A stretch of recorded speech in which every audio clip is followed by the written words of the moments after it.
Morning, Supervisors. We are ready to broadcast at 9 o'clock. Yeah,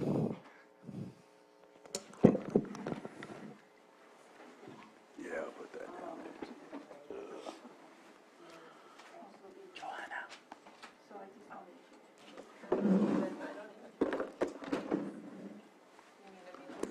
We both got let in at the same time. Somebody came through. I thought you were on that.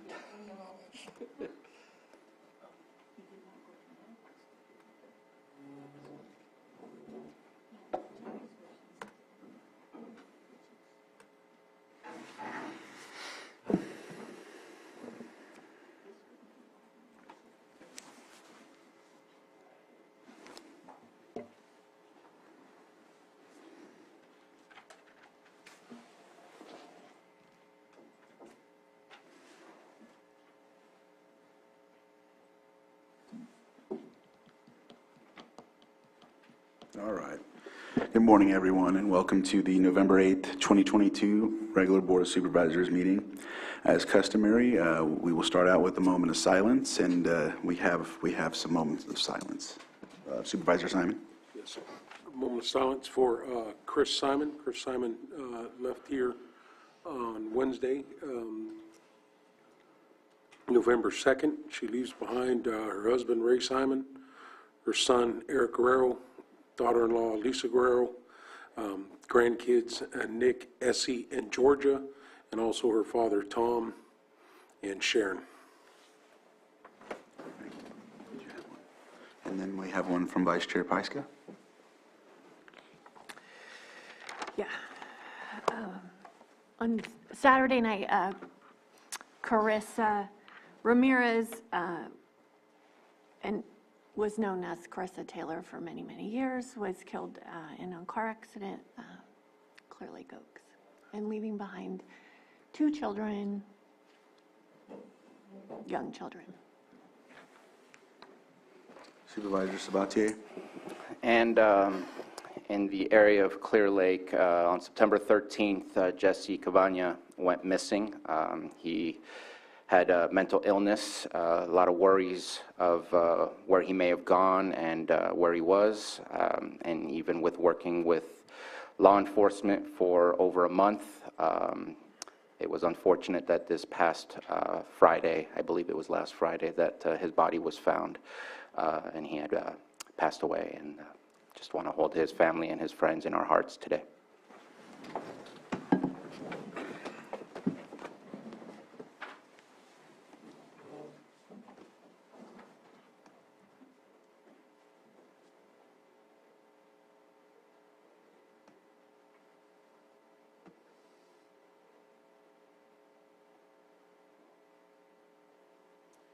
Bob Perez, can you lead us in the pledge, please? I pledge allegiance to the flag of the United States of America and to the republic for which it stands, one nation, under God, indivisible, with liberty and justice for all. Thank you. Next item on the agenda is item 4, consideration of extra items not appearing on the posted agenda. Do we have any at this time? Not seeing any. We will move on to the consent agenda. Consent agenda is an item on our agenda where we approve these items as they are non-controversial. However, if there's somebody that wants to pull one from the agenda, please, we'll ask the board first, then we will ask the public, and we can get into a more in-depth discussion about these items, either later on the agenda or we'll fill them in. So, Supervisor Sabatier? Yes, I request to pull for further discussion item 5.8. 5.8. Okay, let me just, okay. And then let's see, any others from the board? Not seeing any. I'll open it up to the public. Is there anyone in the public that would like to pull an item on the agenda? 5.8. It's the same. Okay, thank you. Thank you, Joan. Supervisor Sabatier pulled that one too, so we'll make sure it's done. All right, so not seeing anybody on the agenda, well, I'm sorry, Zoom with their hands up, so we'll bring it back to the board for action. Mr. Chair, I move to approve consent agenda items 5.1 through 5.7. Second? So I have a motion and a second. All in favor? Aye. Aye. Aye. Aye. Any opposed? Motion carries 5-0. It is 9:04 right now, and our next item is 9:06. So do you think the 5.8 will take a couple minutes, or is it a more in-depth conversation, do you think? I think it probably might take more than a couple of minutes. So with that, let's go down to 7.2, consideration of the following advisory board appointments: Spring Valley CSA number 2, Helen Mitchum and Cindy Storrs. I know that they're reappointments, let's see, yep, they both are reappointments. So what I'll do is there anyone from the board that has any questions? And open it up to the public. Is there anyone in the public that would like to discuss the CSA number 2 in Spring Valley? Not seeing anyone in the chambers or on Zoom. I'll bring it back to the board for action. I do have a quick comment on that. I know that before in our memo would tell us how many positions were open. Here it seemed pretty obvious, since they're reappointments, that those 2 positions would be open, but it's always nice to know if there's a 3rd position open, just because sometimes it's not common knowledge, and that helps us to maybe go out and start recruiting and looking for people. Just wondering if that's something that we can bring back. Okay, we'll make sure on that. And I'd love to make sure we get consensus from the board, so it's not Yeah. just a Oh, yeah. unilateral thing. Yeah. Yes, I agree. And Mr. Chair, if you approve of these I do. 2 individuals, I move to approve Helen Mitchum and Cindy Storrs to the Spring Valley CSA number 2 Advisory Board. Second? So I have a motion and a second. All in favor? Aye. Aye. Any opposed? All right, motion carries, and it looks like that item, so we now are, aside from our calendars, this non-timed items are knocked out, and it puts us right at 9:06, public input. Looks like we have a couple on the list here, so we'll start with Eric Robinson. Just for the benefit of the public, citizens' input is conducted. You get 3 minutes. Please state your name for the record. I do have the documents here. If there's anyone else that would like to conduct public input, just fill out one of the documents that are at front. State your name for the record when you come up, and we will listen to your concern. Just know that we will not be able to address the concern. However, we will work to get you in touch with your supervisor and the department head and/or the department head that's in charge of the situation or issue that you have. So with that, Eric Robinson, if you'd like to come up, it looks like you have a concern you'd like to put on public input.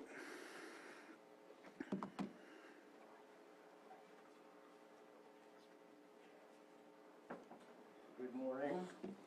Can you state your name for the record, please, sir? My name is Eric Robinson, Okay.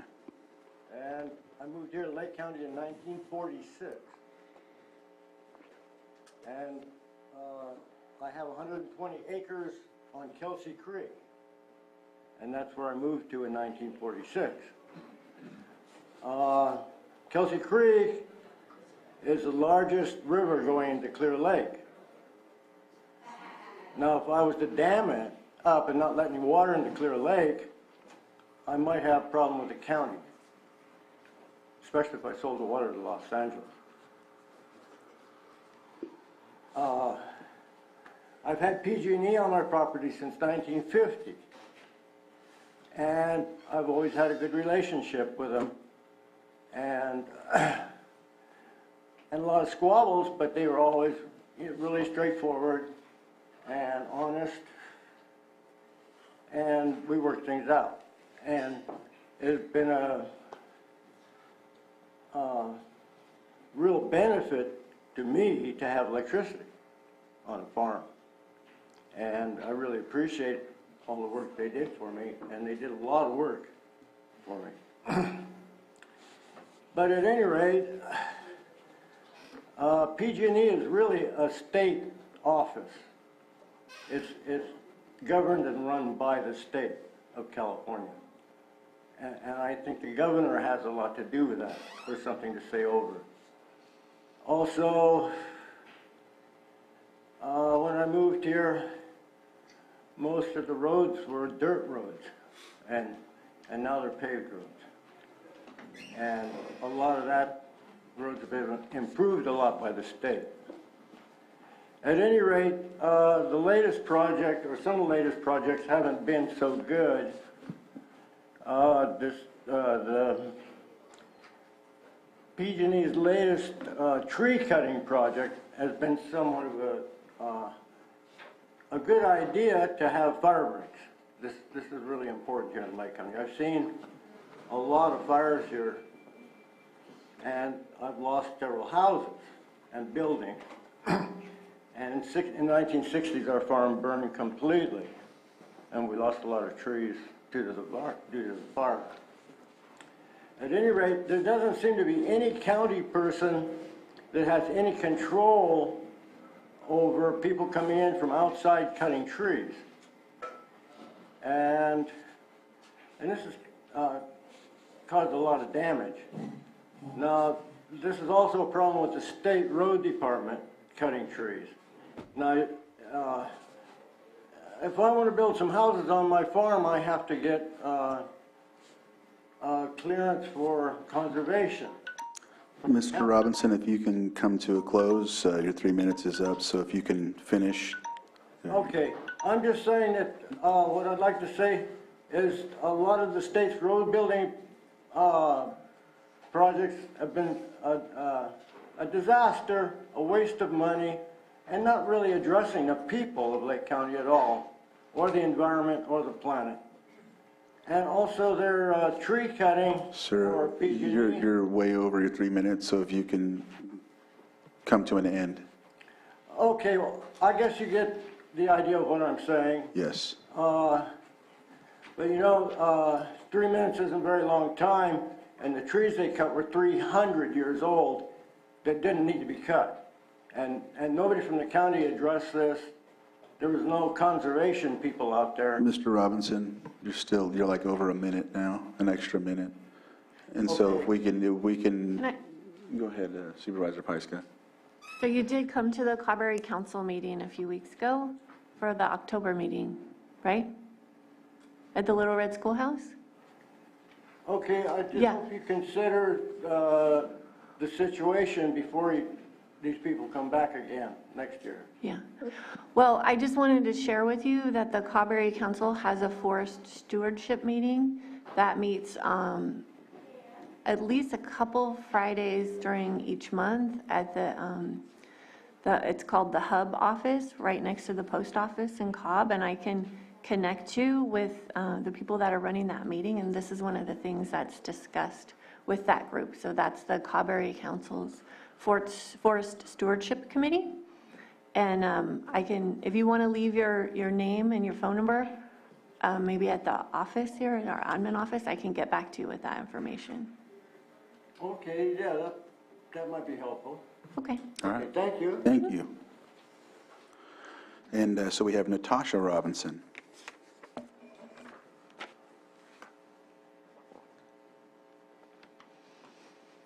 Hello, my name is Natasha Robinson. I'm here also to talk about PG&E's, the EVM, I guess, project by PG&E.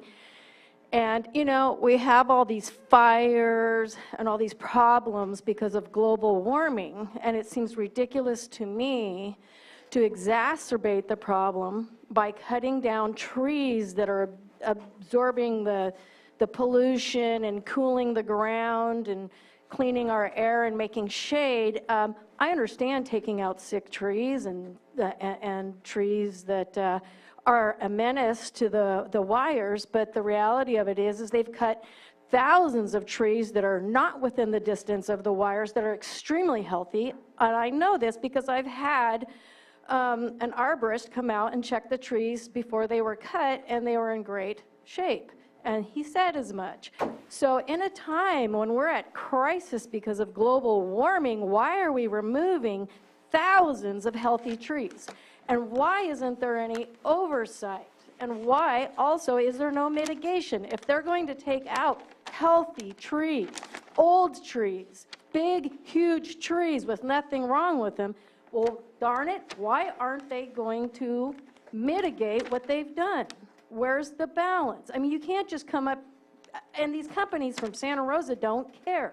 You know, this is obviously maybe some buddy chummy thing, I don't know. I mean, conspiracy theories aside, somebody's making a lot of money off of this. And at our expense, at our property expense, at the environment's expense. And where do you guys stand? Are you guys going to back the COB, what is it called? The conservation stewardship? Are you guys going to support us? Are we going to see some support from you guys? That's what I'd like to know. We can join all these groups and, you know, be upset about it, but like, where are you guys going to weigh in on this issue? Because this is, like my father said, next year they will be back with more money, more chainsaws, more trucks, and they're going to cut down more trees, a lot of which are going to be healthy trees that would have benefited the environment and our communities and our neighborhoods and the planet as a whole. You guys got to understand, we're in climate crisis. We're burning down, yes, but why doesn't PG&E get the proper wires above our properties instead of cutting and clearing? And you can do this till there's not a tree left, and it still doesn't matter. Debris will blow around because of these incredible winds we got. And now that they've cleared the lines, they've opened it up for strong winds with and the bigger trees have been removed. Now the strong winds can toss around these little trees and throw the branches on the wires. It doesn't matter. Cut down every damn tree you want. It's still going to be a problem until they fix those darn lines. When are they going to upgrade their system and save our communities? And we need some support, please, from you guys on this, please. All right, thank you.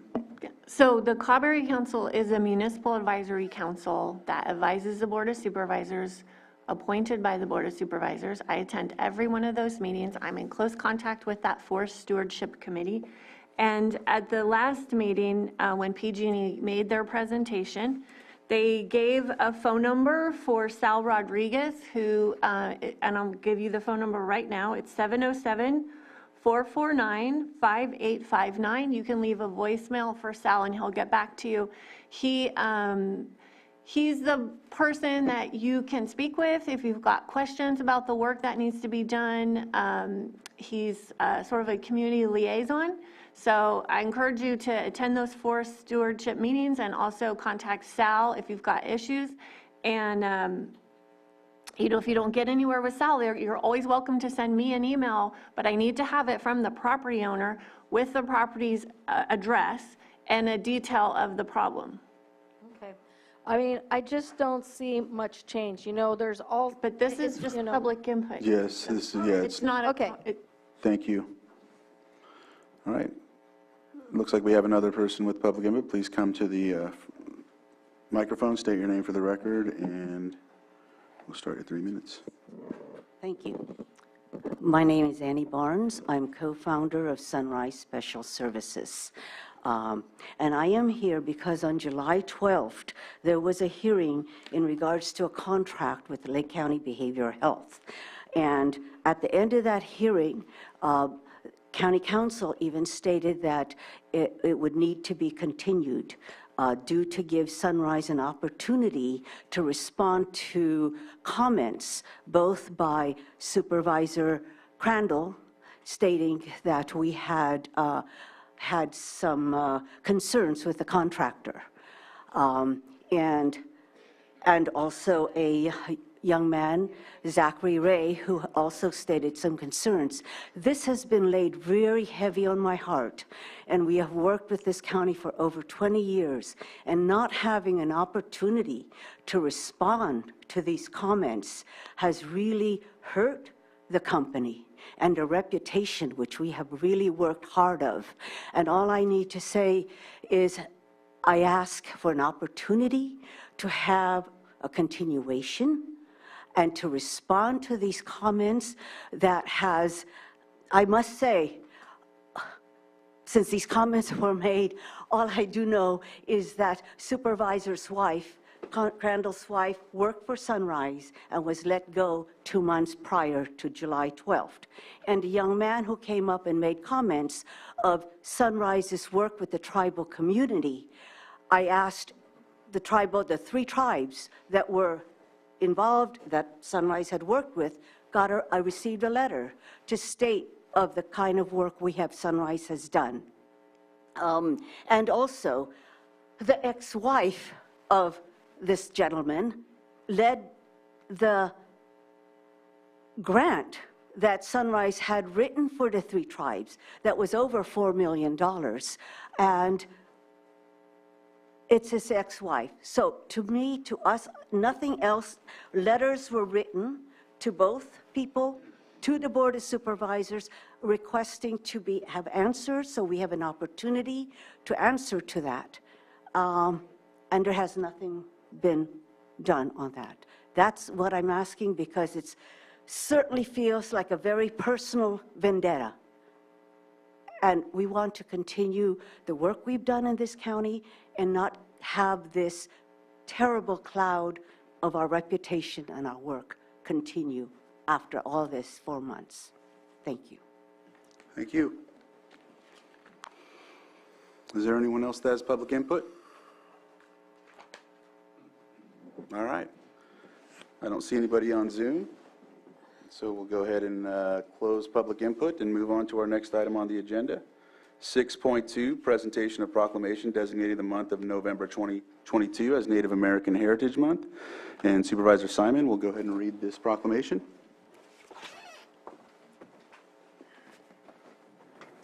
If there's anybody from the public that's here on behalf of any of the tribes, please come up and stand with Moak and myself. Thomas, I see you in the audience. Can you come join us?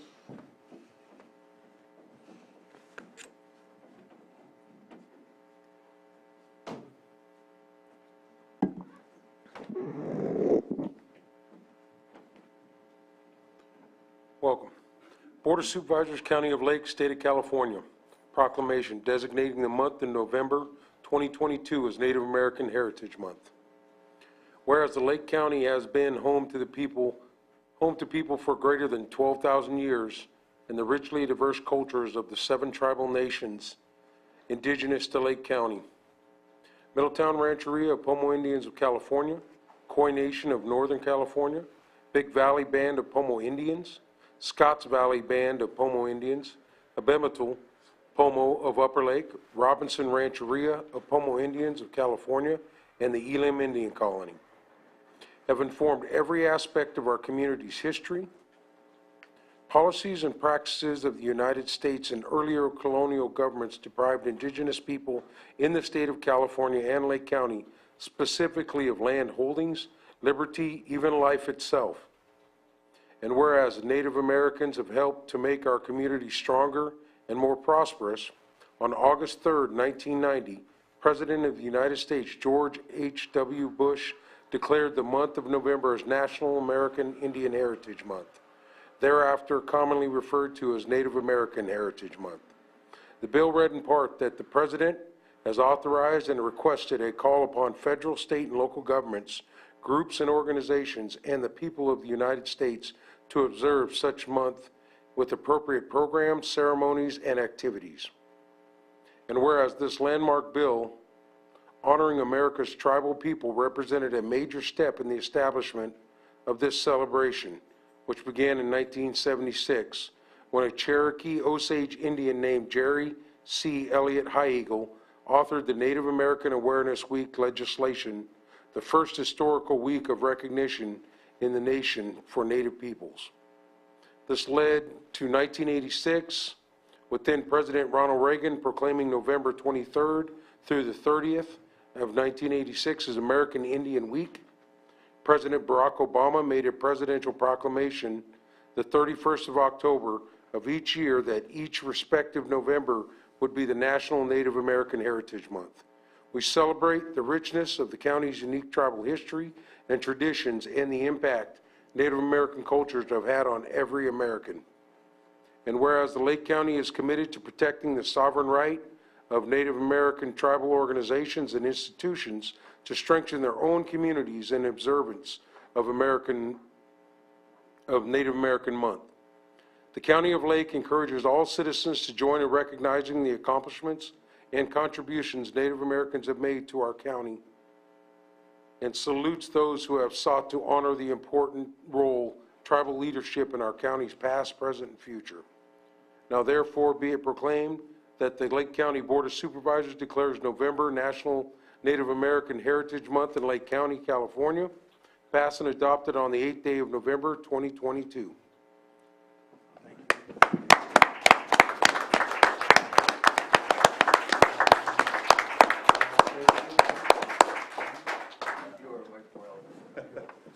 Yes, no, I'm glad to have this proclamation, and if there's anyone else that would like to speak on this, maybe Annie, you work with tribes, would you like to say anything?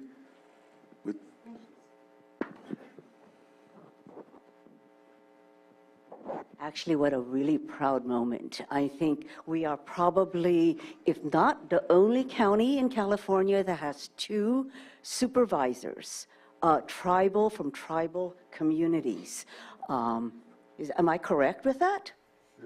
For 2. Yes, 2 at the same time. And in the years that I have been in this county with over 30 years, I am just proud of all the things that I've been able to be part of and to learn, because it's the elders who have taught me, and so much has happened in all these years, 30 years. It's a wonderful thing. So thank you for giving me this opportunity to state this. Thank you.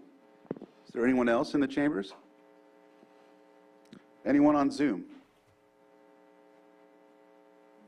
I see no hands. All right, thank you, and thank you, Mo, for reading it, and Thomas, if there's anything else you'd like to say. Yep. Thank you. It is an honor to stand here today before you with the proclamation. I know that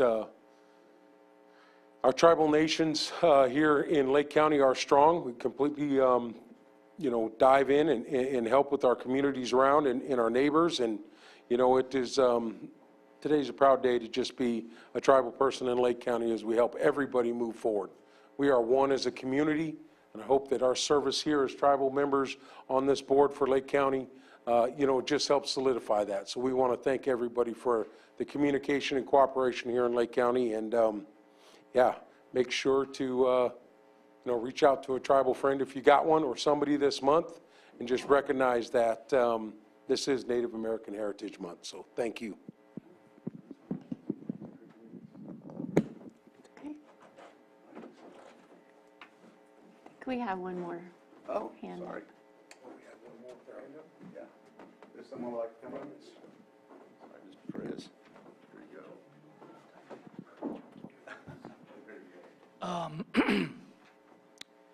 go. I'm Spanish and Cherokee. And when I was a kid and everybody was playing cowboys and Indians, I always wanted to be the Indian. Of all the blood that runs through my body, my native blood is the most honorable blood I have. And we have several partial natives like myself on our team. Dave Waldschmidt is one. Griff Rattery, who you know, is one. I guess that's all I wanted to say. I have an affinity for Native Americans, and I know I don't look like one, but I feel like one. Oh, and I'd like to thank you as well. Yeah. With regard to what's going to be presented next, but I also wanted to highlight that the team has come to different rancherias and their cemeteries and conducted the service as well for a lot of the Native American veterans. So thank you for that as well.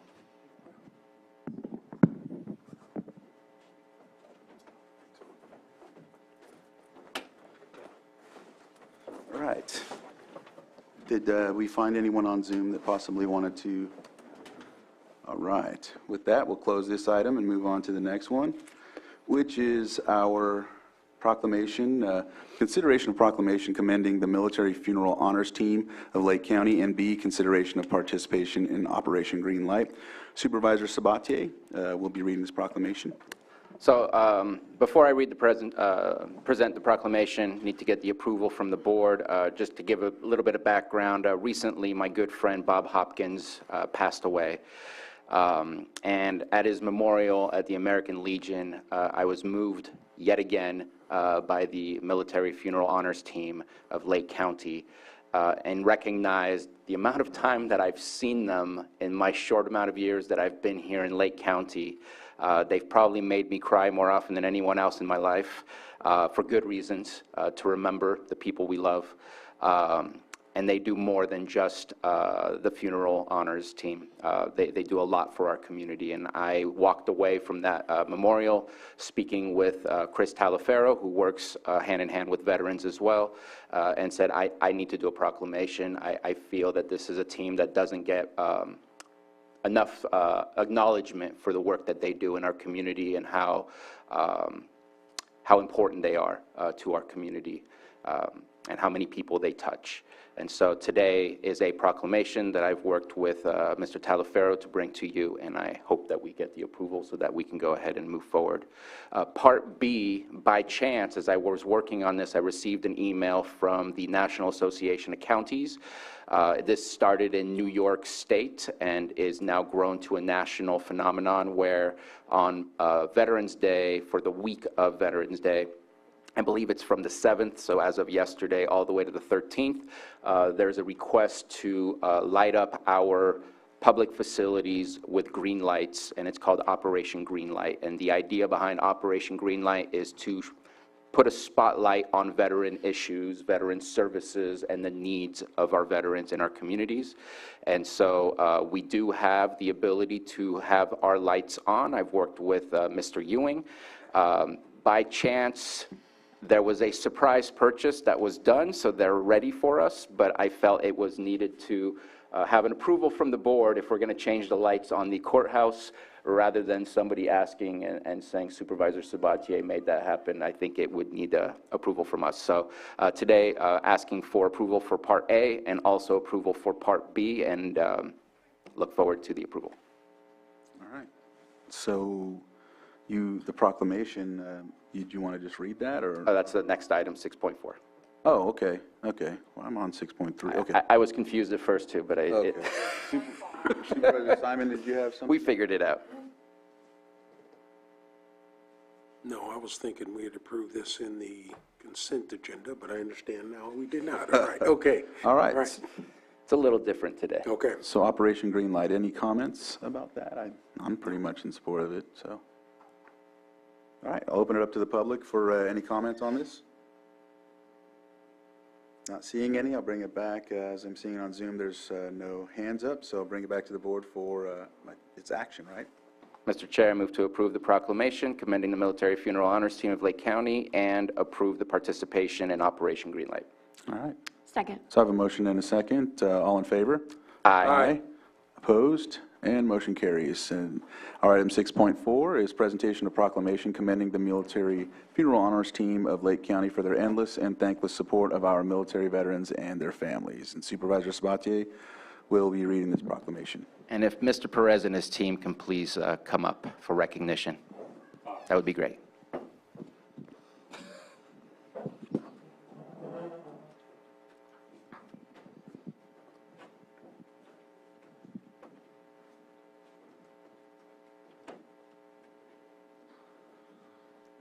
And I tried to put all my thoughts in the proclamation, so I'll keep my other words as brief as possible.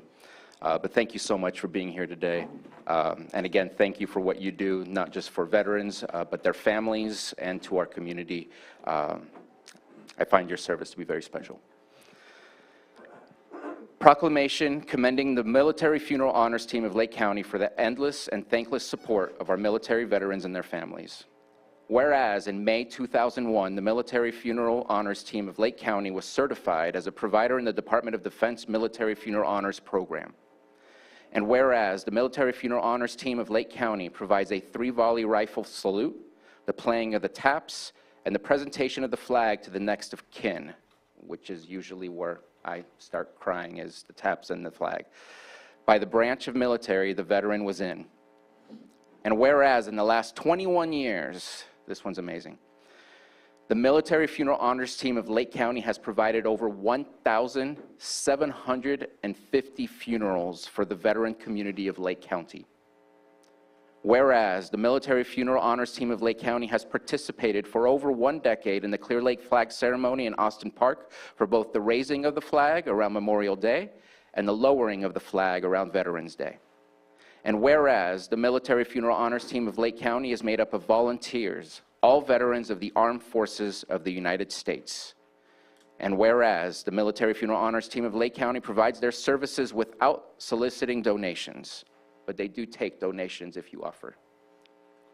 Whereas the Military Funeral Honors Team of Lake County offers numerous services for the community at large, such as the posting of the flag for schools, carrying the flag in parades, and so much more. Whereas the Lake County Board of Supervisors recognizes the sizable veteran population in the county and their vast contribution to our nation, all the way down to our communities. And whereas that sizable veteran population only emphasizes the importance of the role that is played by the Military Funeral Honors Team of Lake County in recognizing our veterans and their families, both in celebration and in mourning of our deceased veterans. Now therefore be it proclaimed that the Board of Supervisors of the County of Lake recognizes the vast contributions of the Military Funeral Honors Team of Lake County for their unconditional support of our local veterans and their families during the most trying of times in recognizing their service and their courage. Passed and adopted this 8th day of November 2022 and signed by our chair.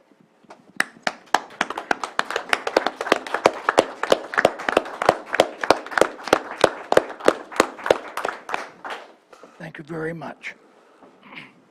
You know, I tell this to the team every year, and I'll tell it to you now. I've never been more honored to stand in line with these guys right here. This is not our whole team, but I was in the Marine Corps, so I was next to a lot of awesome people. These gentlemen, and we've had ladies on our team. I don't want to call them gentlemen, but it is my lifetime honor to stand with these guys. We've had guys on our team that had 10 minutes of energy left in their bodies, literally. We would take chairs out, and they'd sit in the chair until it was time to stand and fire our rifles. They would stand up and fire, and wait till taps was done and sit down again. That 10 minutes, they gave to somebody else. What more could you do? And you're right. I've been on the team 11 years now, and one of these guys has been on longer than me. I think he's been on about 50 years. But I bet you there isn't one of us that during taps or the presentation of flags doesn't shed a tear, no matter how long we've been doing it. Thank you. Thank you. Anyone else wish to say anything?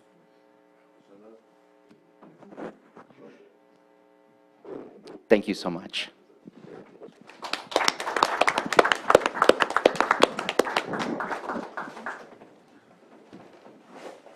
I'd just like to add, if there's any veterans tuning in or listening, it would be an honor to reach out to Mr. Perez, as at times they would need some other volunteers for veterans. Just wanted to give that shout out. I know Bob's asked me before, and so I'm gonna have to set up some time to work with him, get back up to par. It's been a while since I've worked with the rifle, and so and anybody else that's a veteran, it would be it probably help some of these gentlemen out. I'll call them gentlemen, and I think it would be very well welcomed. So, is there anyone else that has? I see some people that would like to speak. Please come up to the microphone, and. Nancy Mitchell, County Veterans Service Office. I would like to invite all public to the Veterans Day ceremony this Friday, 11 o'clock, Canocti Vista Casino, and you can actually watch this team in action. All right, I see a hand in the back of the room. Is there? No? Oh, okay, I thought Denver had his hand up. Yes, Saul, please come up.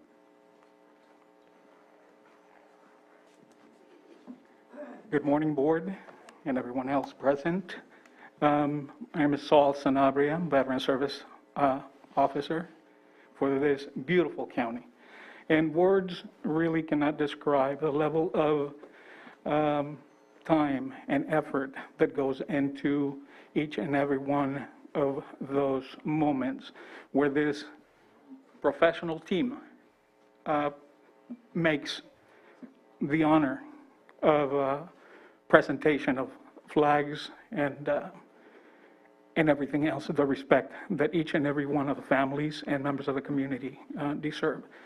Without going any further, all I can say is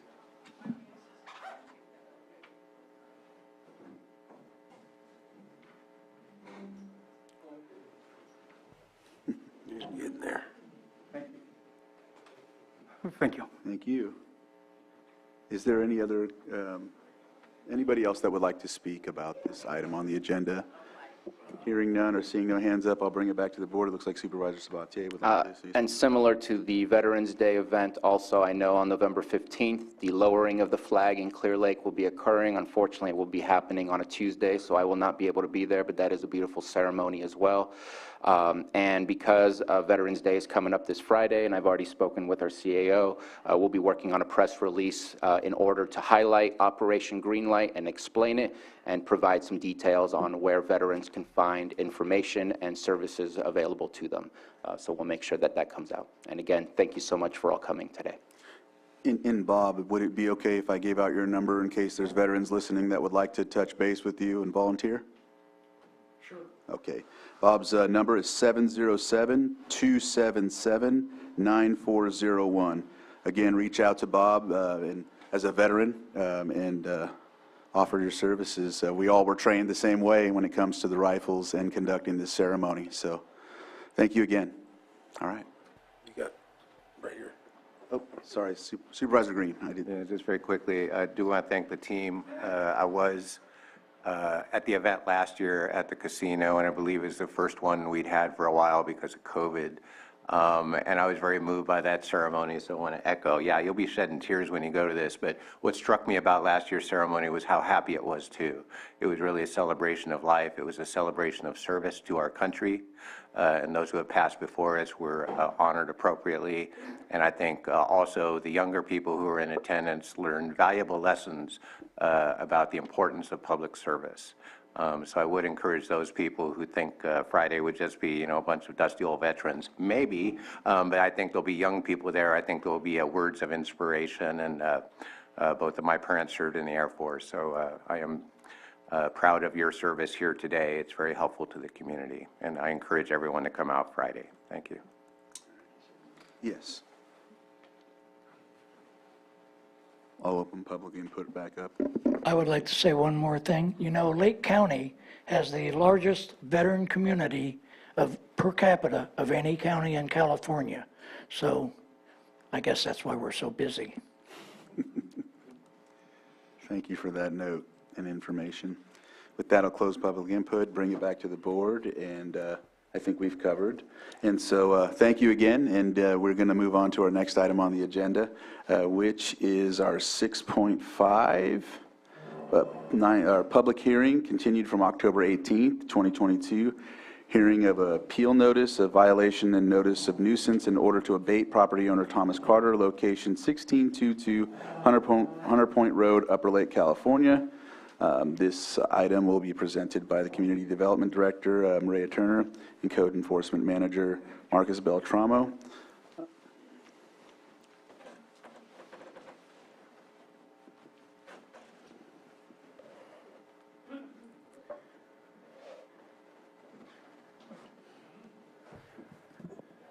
Good morning. Good morning. We are ready to present today. However, I wanted to bring it to the board's attention that the representative for the appellant did ask for another continuance. She's rather under the weather by the sound of her voicemail. I've seen that, and I know it's in my district. I'm okay if it doesn't pose any issues in regards to hearing or notices or anything like that. I would ask Anita Grant if that would be a possibility. It shouldn't pose a problem.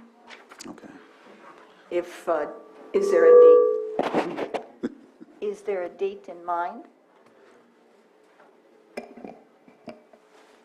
I don't believe a date was given by the appellants as to when they'd be available. We'd obviously like to move forward with this as soon as practical. Perhaps 2 weeks, because she also noted that she's experiencing flooding near her house due to the rain, so we might want to wait for her to dry out a little. So maybe the 22nd? So we do have another appeal scheduled for November 22nd at 9:30. If the board wishes to hear two possibly in-depth appeals on that date, we don't have an issue with that. Two of us aren't going to be here on, oh, wait, the That's the 22nd, yeah, we 50, will. Yeah, okay. Right. I'm fine with that. Do we feel that's possible? I know we have, I think, another one today, too, so, yeah? You okay with that? Okay with that, yeah. Yeah, I'm okay with that. All right, so we'll go ahead and 10:30. Does that conflict, Johanna? We're going to need a motion, correct? 9:35? So for the appeal that we scheduled for November 22nd at 9:30, that could be something that could be at length, depending on the appellant. So 5 minutes may not be sufficient time, as the appellant may want to advocate his case and his issues during the appeal. And I think it'd be prudent to schedule appropriately. All right, that works. Okay. And so what I'll do is I'll open up to the public briefly to ensure that if there's anyone that was here to speak on that or anything of that nature. And I'm not seeing any hands. Oh, there is. Joan, would you like to come up, state your name for the record, and we'll hear your concerns.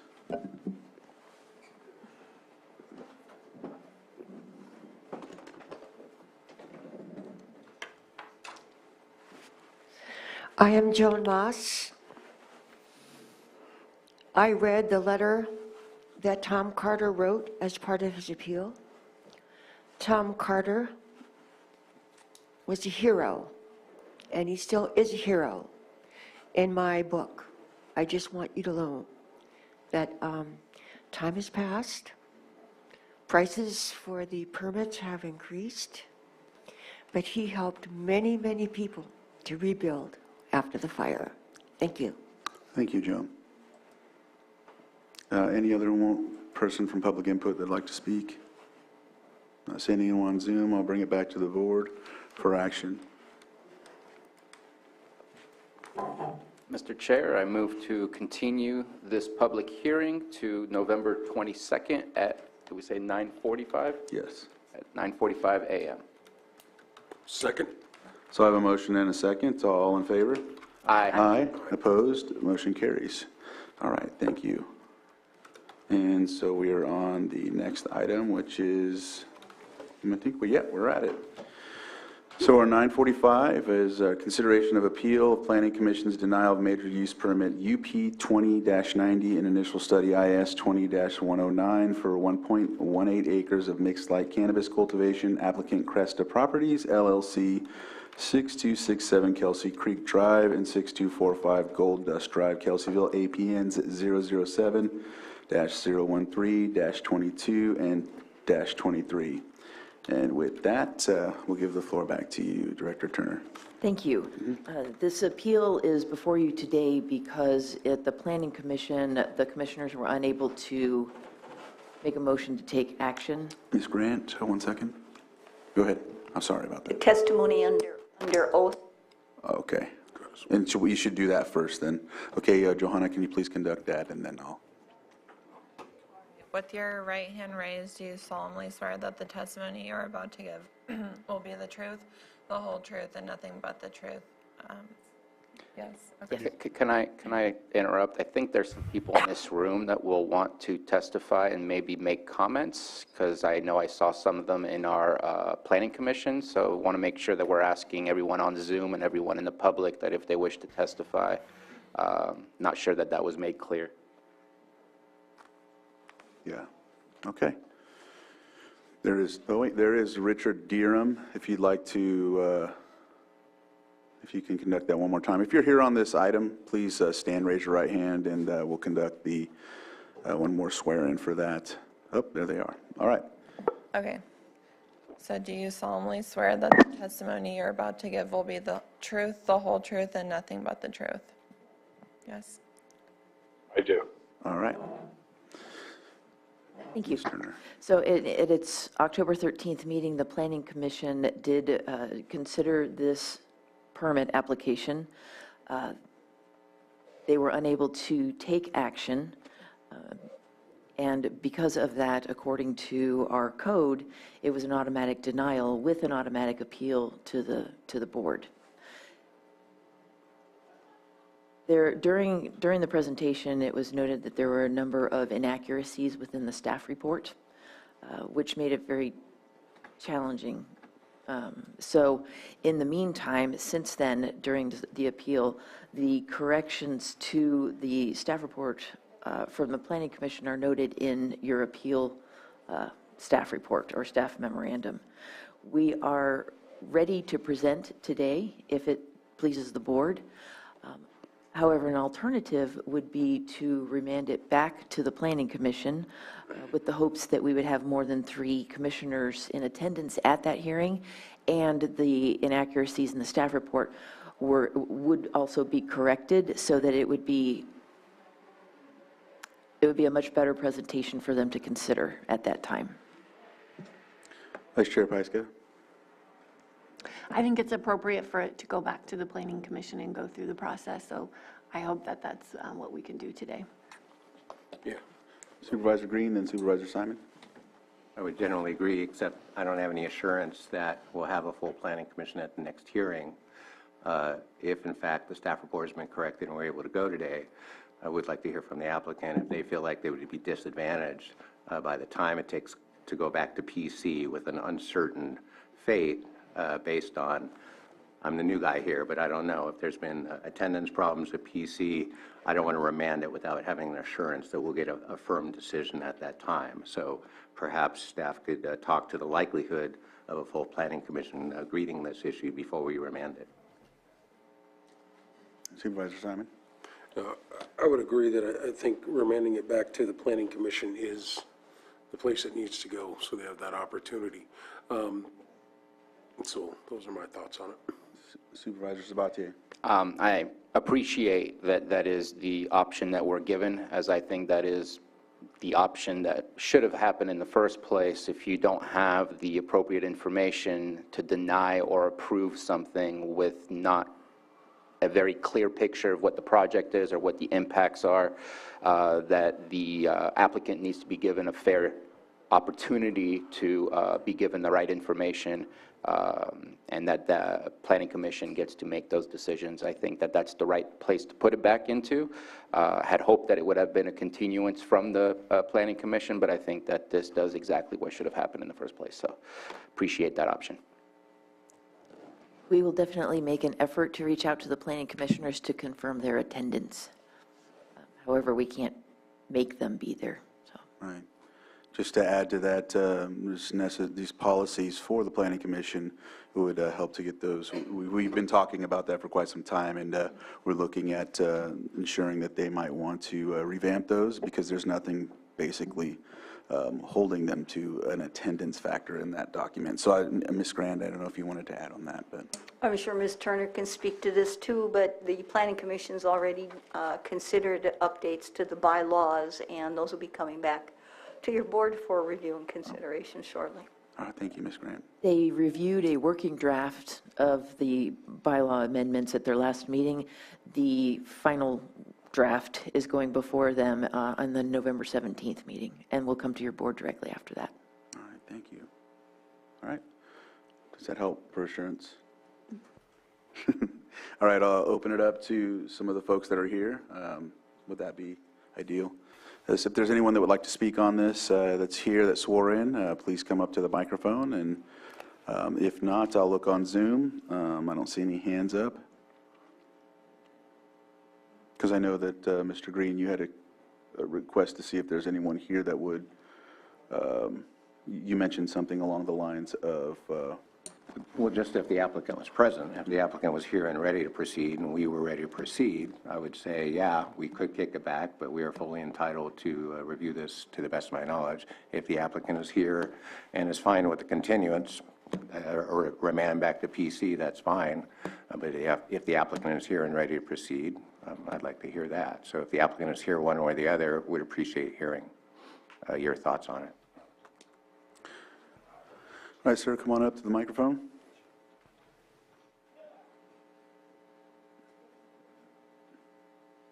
Good morning, Svetozar Sabev. I'm the applicant for Cresty Properties. And we're here, but my consultant is not here. And we really appreciate if you can go back to the PC Commission, because I think we need a better review, let me put it that way. And I know that the planning staff, they did really good job for the second time. So, I mean, we can go now if you want to, but I think it's really need to go to the PC Commission for the second time.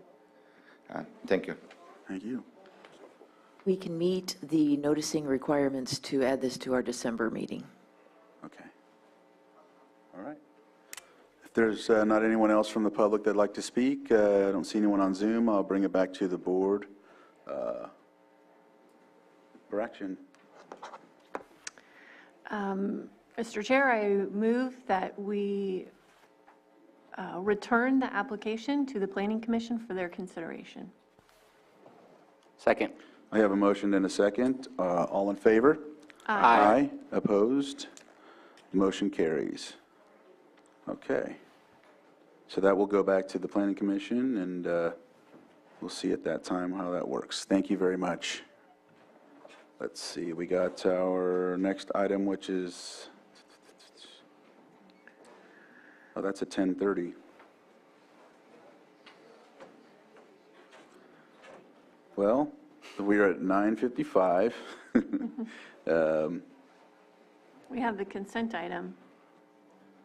Oh, yeah, there we go. So we will go back and conduct the 5.8A, waive the formal bidding process pursuant to Lake County Code Section 38.3, as it is not in the public interest due to the determination that competitive bidding would produce no economic benefit. And B, approve the agreement between the County of Lake and Mountain G Enterprises, MGE, for consulting services related to the development of hazardous tree removal project for the purpose of submitting an application to the state for grant funds, and authorize the chair to sign the agreement. Supervisor Sabatier, you pulled this, and I wanted to see if Director De Leon might be online, or, yeah, I think. Yes, good morning, Board. I am online. I'm unable to turn on my video. It's telling me the host has stopped that. So if you want to entertain a 5-minute break, I'll be happy to come down and present this in person. Or otherwise, I can continue with no video.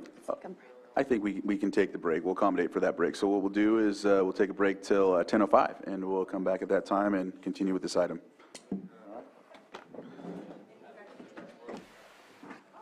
This is Zoom, right?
His staff saying, "We got the green lights tomorrow." Wait a minute, Wow. what just happened? Even Lars didn't know. He's like, wait, like the lights tomorrow.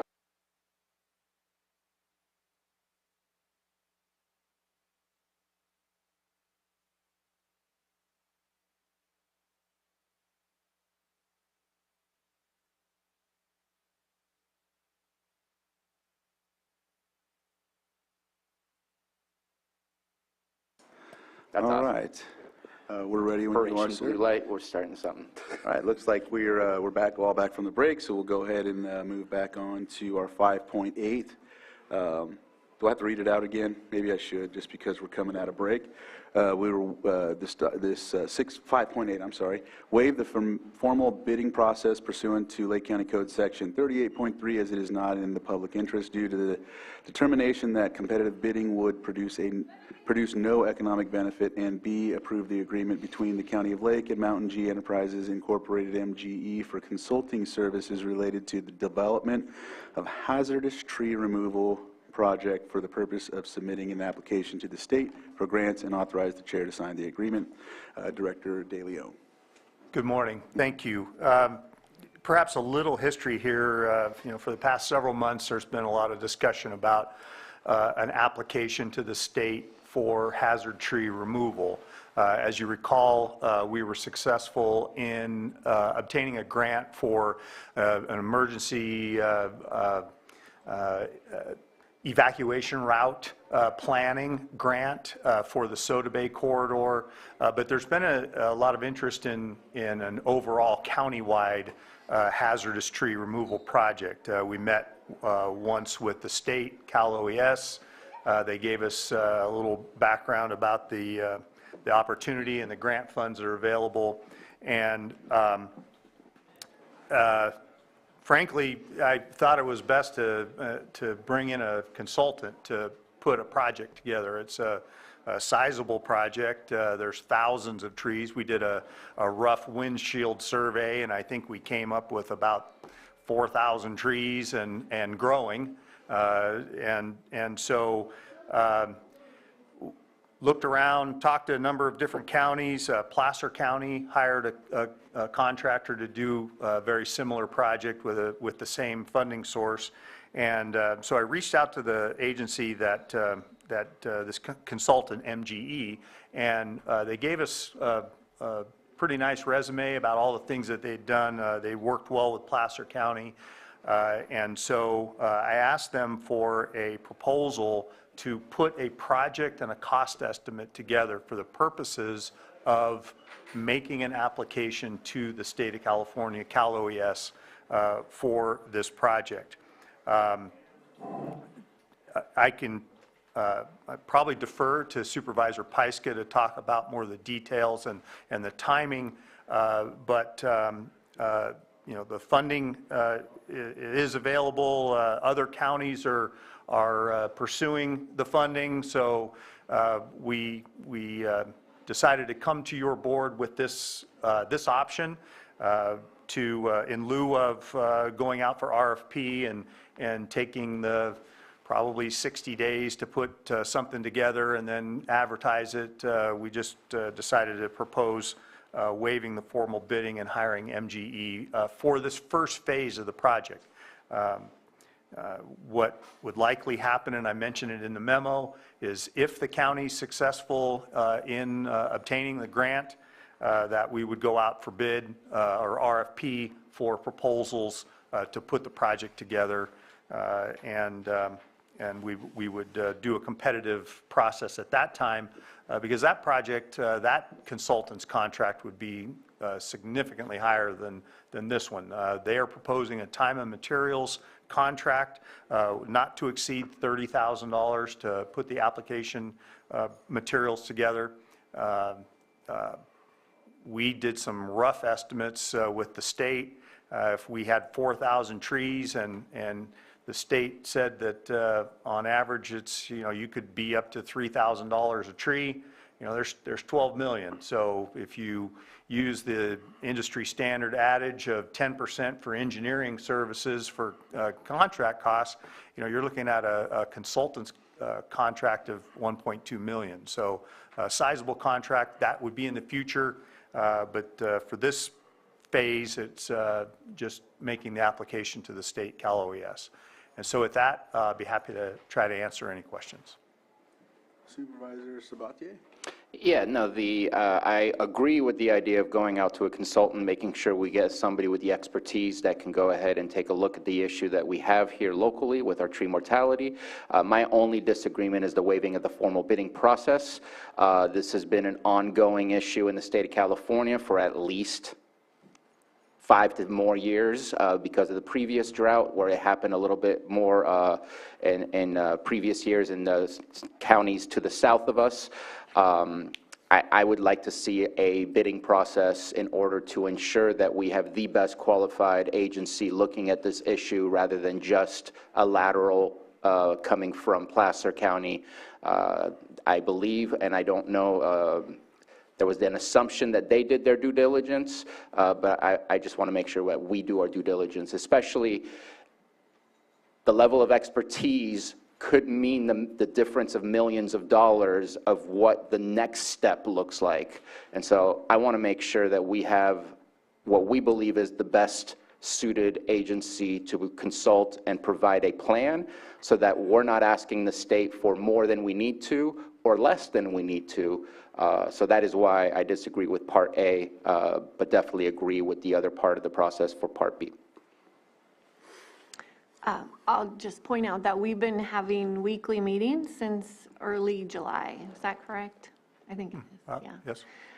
Trying to figure out the best way to move forward through this. And with the amount of fires over the last few years and the amount of salvage work, it's been difficult to find contractors. And actually, this contractor, this consultant, went dark on us for quite a long time because they were moved over to the mosquito fire for that work.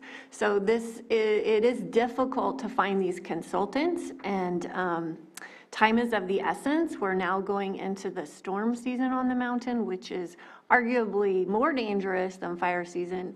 When you look at the amount of hazard trees precariously hanging over the highways and in our public right-of-ways and in our easements. And this is a public safety issue that we have to move quickly on.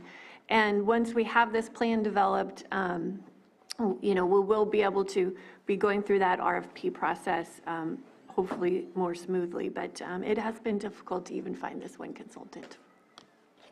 Supervisor Simon? Yeah, I've been involved in multiple meetings, on this issue, and clearly hear your concerns, Supervisor Sabatier, but I really think we've talked about this before as we move through this process of, being able to get in line and be able to make sure that we're prepared when those funds are coming down. So I think this is the way that we need to move forward at this time. As it goes on, obviously, we'll gain the expertise. We just got the ingress and egress, the first grant for Lake County last year, and we'll be working on that as we move through the next open season here, which is the spring and fall. So I'm in support. I clearly hear it. We will go, when we go for the large contract, out to the bidding process, to the RFP, but I think right now time is of the essence. We've had the multiple meetings when we talked about the numbers that potentially could cost us the $12 million number. Let's just start with that. Say, hey, we really got to get moving here and get us an opportunity, because there is going to be some, maybe potential fronting of funds or something that we need to consider, and we need to be in line to have the best plan to do that. So I'm in support of it. Hopefully as we're moving through all other departments, because we know how tasked you are with many other issues, with roads and everything else that's going on, this consultant opportunity is the way to move forward to get done what we think will help us move forward to protect our constituents in the future. So I'm in support of it at this time. Supervisor Green? Yeah, thank you for pulling this. I'm the new kid on the block, so I need to learn RFPs in general, and then to the specific concerns I've heard here. So one, I was stricken that we're even up here at all on a 30,000 contract. That probably has to do, we have a 25,000 threshold for RFPs. Okay, that seems awfully low to me, but we are dealing with it the way it is today. I certainly appreciate the comments about the scarcity of people that would bid on an RFP, even if we put one out. That's true across multiple departments. I know it was a big problem in DSS when I worked there. And the expertise of this particular consultant is laid out very nicely on page 5. They have very recent experience, including here in Lake County. But in the findings that we're going to make, assuming we all agree to go, I didn't see a need for speed exemption that would allow us to waive competitive bidding. So is there a need for speed exemption? And again, I'm not familiar with our ordinance. You cited a 38.3, couldn't find that. But I know we passed an ordinance about a year ago that kind of clarified what we would put out to bid and how we would do that. So definitely going to support this moving forward. I just want to make sure we do it with appropriate findings. I'm not aware of a need for speed exemption. So thank you. Ms. Grant, did you have something? Or no, I thought you were. I believe that it's one of the criteria that can be considered in terms of not in the public interest under 38.2, and that's in Article 2 under purchasing of the county code. The complete site wasn't provided in the memo. I think it's just commonly referred to as 38.2, but your board determines what criteria and factors you consider in determining not or whether it is not in the public interest. So I think all of those types of factors can come within your board's consideration. Thank you, Ms. Grant. And we did pass a local emergency 6 months ago, so this is urgent, and it does need our attention. Supervisor Scott? Yeah, just a clarification with what Director De Leon said. Did you say 10%? Has that changed? I thought it was 25% from the state for the Cal OES program. No, he's talking about the. No, I was talking about a engineering fee. project. I was trying to give you an idea of the scope of what the consultant's contract may be, should we be approved by the state of California for grant funds. Gotcha. If we use a $12 million project, the engineering typically is about 10% of your construction costs. So, you know, using that standard, the contract that we would be procuring for the management of the project would be roughly 1.2 million. So that's where those numbers came into. Those were completely separate from the grant funds and what the state requires for local match and all that. That was completely separate. That's where I got confused. Thank you for the clarification. All right, so I'll go ahead and open up to public input on this item. If anybody would like to speak on this, I see we have someone. If you'd like to come to the microphone, state your name for the record. There's another person too. So come up to the microphone, state your name for the record. I'll start your 3 minutes and we'll go from there.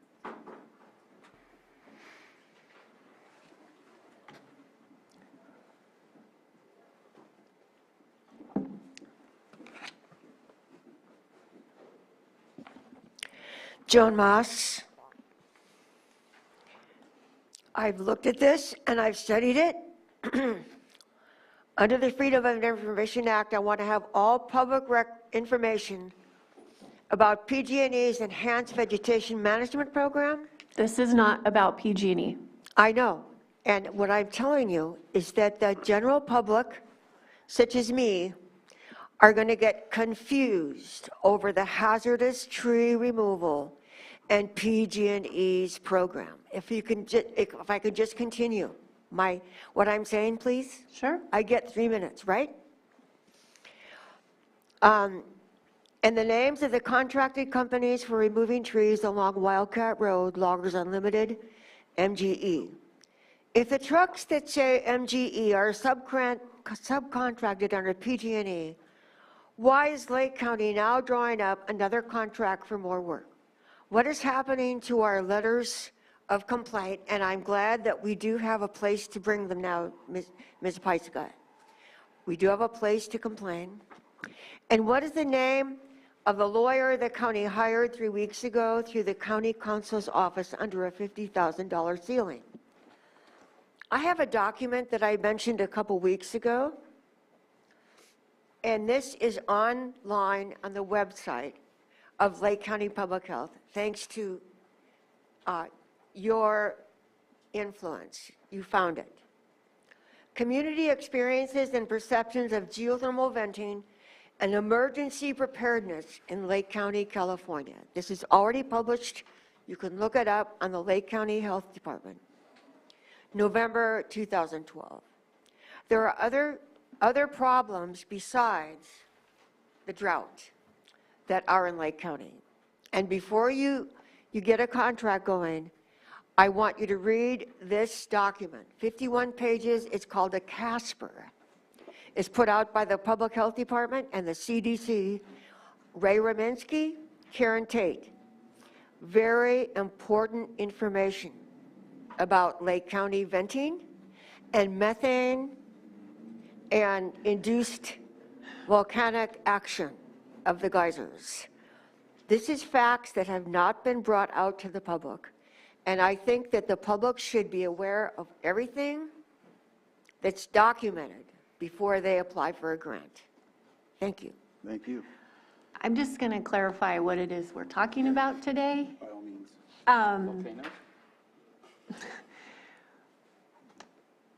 This Disaster Act program is only for standing dead trees. And we have standing dead trees along our roadways that pose a public safety risk to all of our residents. And it is our responsibility to make sure that we are managing our public right-of-ways. And the trees that are dead have to be removed and taken down. And we cannot take any other trees down under this program that are not certified to be dead by an arborist. Like this program has very strict parameters. So it is only for removing dead trees that are certified by an arborist. And then this program will reimburse us for 75% of the cost of that tree removal project. So it's only dead trees from our right-of-ways around our infrastructure. Thank you for that clarification. Not seeing anyone else come up.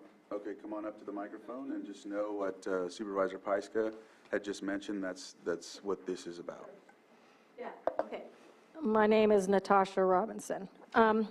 MGE did come down our road and mark many trees for PG&E to be cut, and worked hand in hand with Atlas, and I'll say they removed probably, if not hundreds, maybe even thousands perhaps, of trees that were way beyond the line. And I know this isn't about PG&E. I'm just saying I don't quite think this company is a very good company. And I think that giving them a streamlined smacks of favoritism and even worse, a kickback.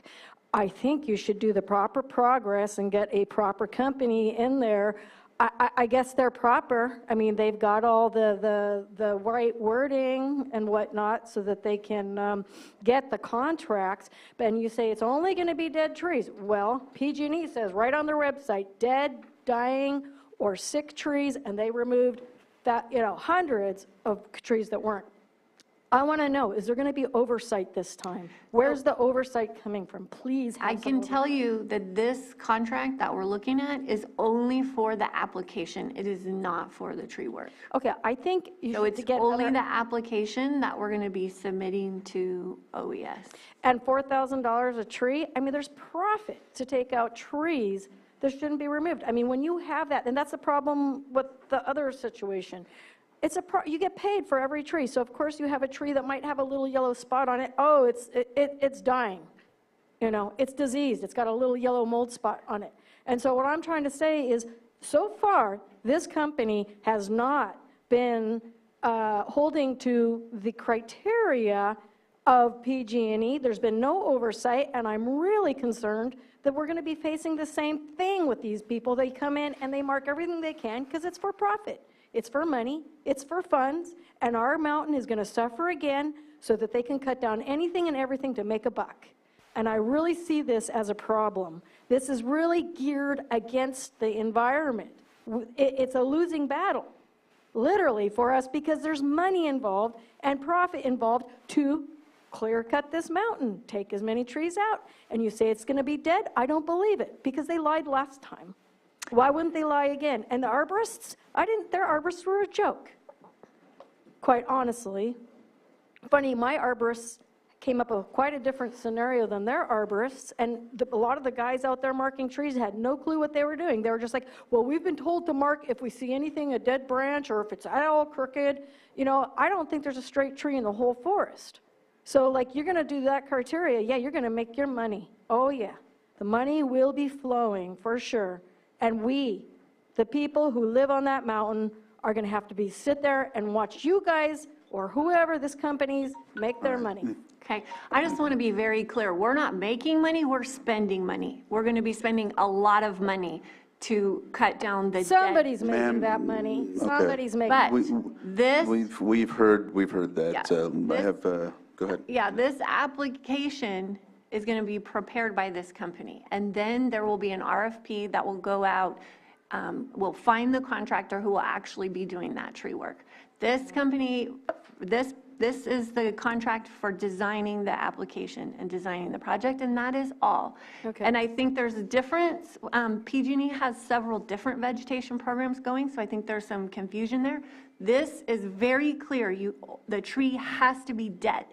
Has to be dead, or it can't be removed, it can't be And if reimbursed. it's not, But then I don't want to get in an argument with you about this You right guys now. can talk I'm just after. laying out for the board what this looks like. okay, I'm just going to say really quickly. No, you've had a lot to say. All right, Michael, I don't have anyone else from the public that wants to speak.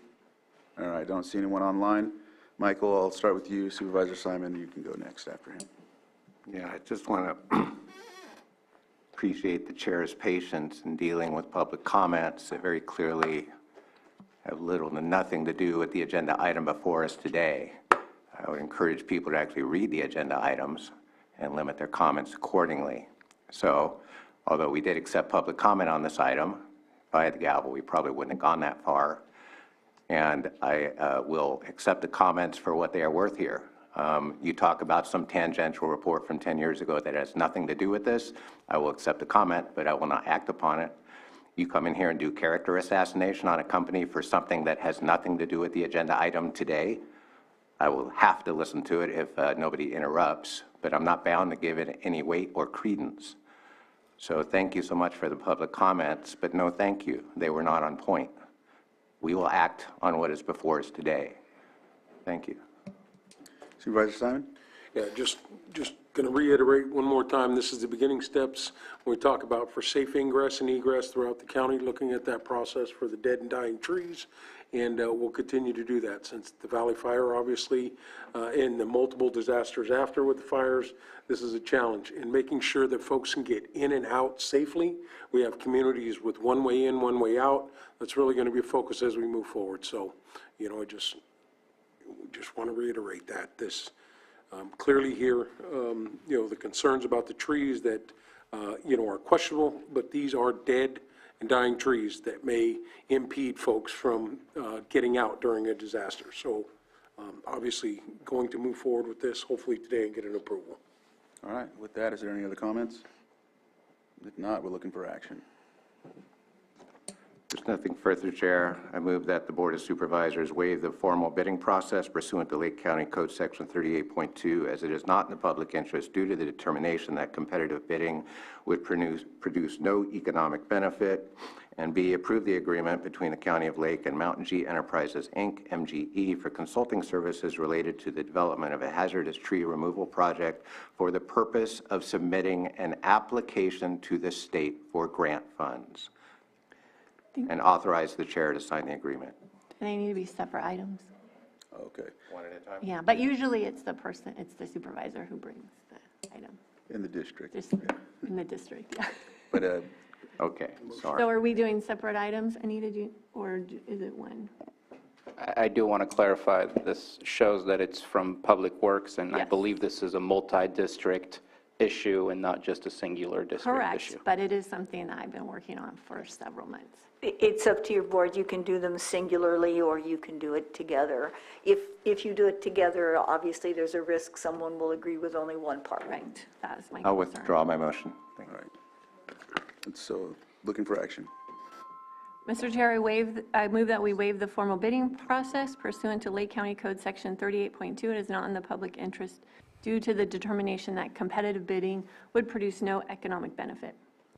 Second. So I have a motion and a second. All in favor signify by saying aye. Aye. Aye. Opposed? Nay. Motion carries. Mr. Chair, I move that we approve the agreement between the County of Lake and Mountain G Enterprises, MGE, for consulting services related to the development of a hazard tree removal project for the purpose of submitting an application to the state for grant funds and authorize the chair to sign the agreement. Second. So I have a motion and a second. All in favor? Aye. Aye. Opposed? Nay. Motion carries. Thank you very much. Thank you. Director De Leon. All right. Let's see. So I think we are at, what's that? Oh, that's right. We have 5.6. So I'm going to reopen the consent agenda, and I think I'm going to need an action for that.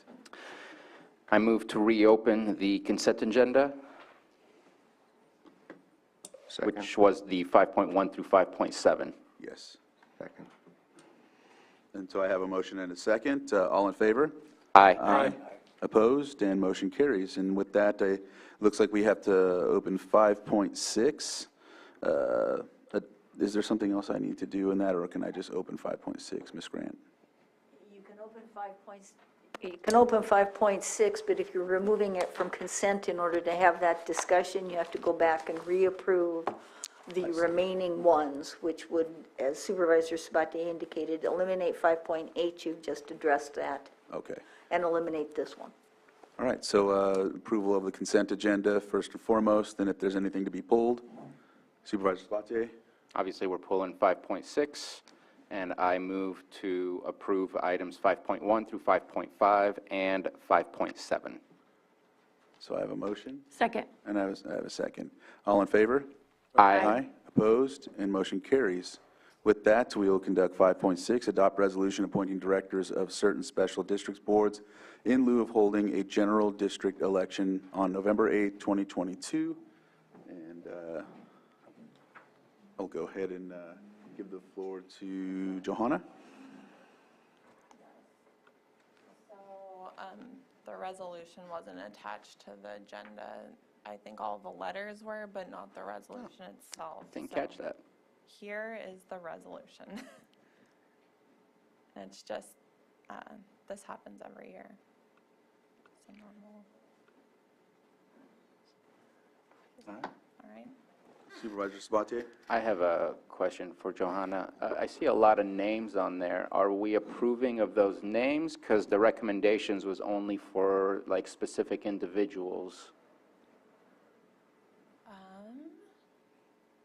Because like I'm looking at the Lake County Fire Protection District, I believe there was only Mary Benson that was being approved for no election. I didn't see anything else. At least in the recommendation coming from that board. I'm not sure how that, Lakeport Fire appointees are not elected. here, I'll send it to everyone. I'll forward it. Maybe we could take a break and I can call Lourdes. Let's take a 5-minute break then. All right, we'll come back at 10:40.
Okay.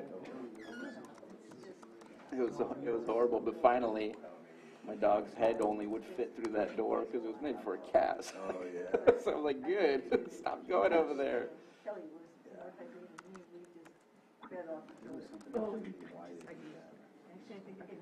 I'm sure it's some reason, but it's nasty. You know, Hello? jump on you like you. Yeah, I'm here. I think we're ready to get back into session here. All right. We'll come back from our break. It looks like we are on 5.6. Oh, yeah, 5.6. Read it one more time. Adopt resolution appointing directors of certain special district boards in lieu of holding a general district election on November 8th, 2022. And Johanna and Maria, I will open the floor to either of you. Hi, this is Maria. Registrar of Voters, how are you? Good morning. Good morning, Maria. The resolution that Anita approved as to form are the people that went through the process of filing their declaration of candidacy. And then the people on the memo if you notice on the resolution, there's a couple of blank spaces for certain districts. These are the recommendations from the districts that if the board approves them, then these people will be also appointed in addition to the ones on the resolution. So those names will need to be typed onto the appropriate district. So for instance, Caleome County Water District, if you go to section or letter K on the resolution, the second page. All right. We have the two people that, like I said, went through the process of filing their declaration of candidacy. So if the board were to approve all these recommendations from the districts, then Scott's name would also be on there as on number 3, and then he would serve a full 4-year term. All right, thank you for that. Supervisor Sabatier.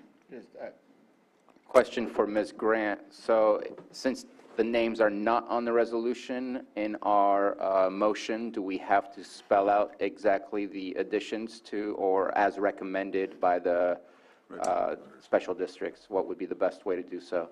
Because the names from the recommendations that we have from the special districts are not on the resolution currently. And so I feel like we need to add do we just say as recommended by all the special districts, or do we have to go by district, by name? I would recommend that you specify who's being added to the resolution under which district, just so that the record is clear. Okay. Thank you for that. All right. Supervisor Green. Yeah, just a quick question. I guess the record would be clear if we narrated it, but as far as the resolution itself not being available in the packet and now the proposal to make some additions, are we under a hard deadline to adopt this resolution today on or prior to Election Day, or can we just clean it up and bring it back next week?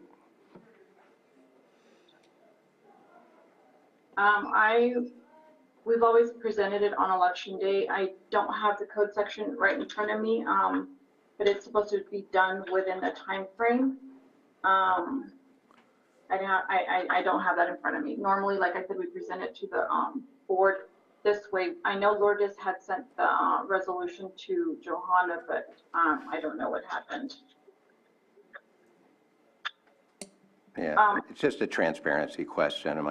This is all very run-of-the-mill stuff, but we were not able to present this run-of-the-mill stuff in an organized fashion to the public. And just like we want people to have confidence in our free and fair elections, I think we want to have confidence in the appointments that are taking place in lieu of election. So I don't know if it's that Elections Code 1015 that has a date attached to it, Anita, or if there might be something else. But that's my only observation. If we have to handwrite stuff in, we can certainly do it today, but I think we can do it cleaner and more openly in a week. We've always submitted it in this manner where then if the board approves these recommendations, then the resolution, they would add the names of those members, and then like I said, the board would approve it. But let me look at the code section really quick.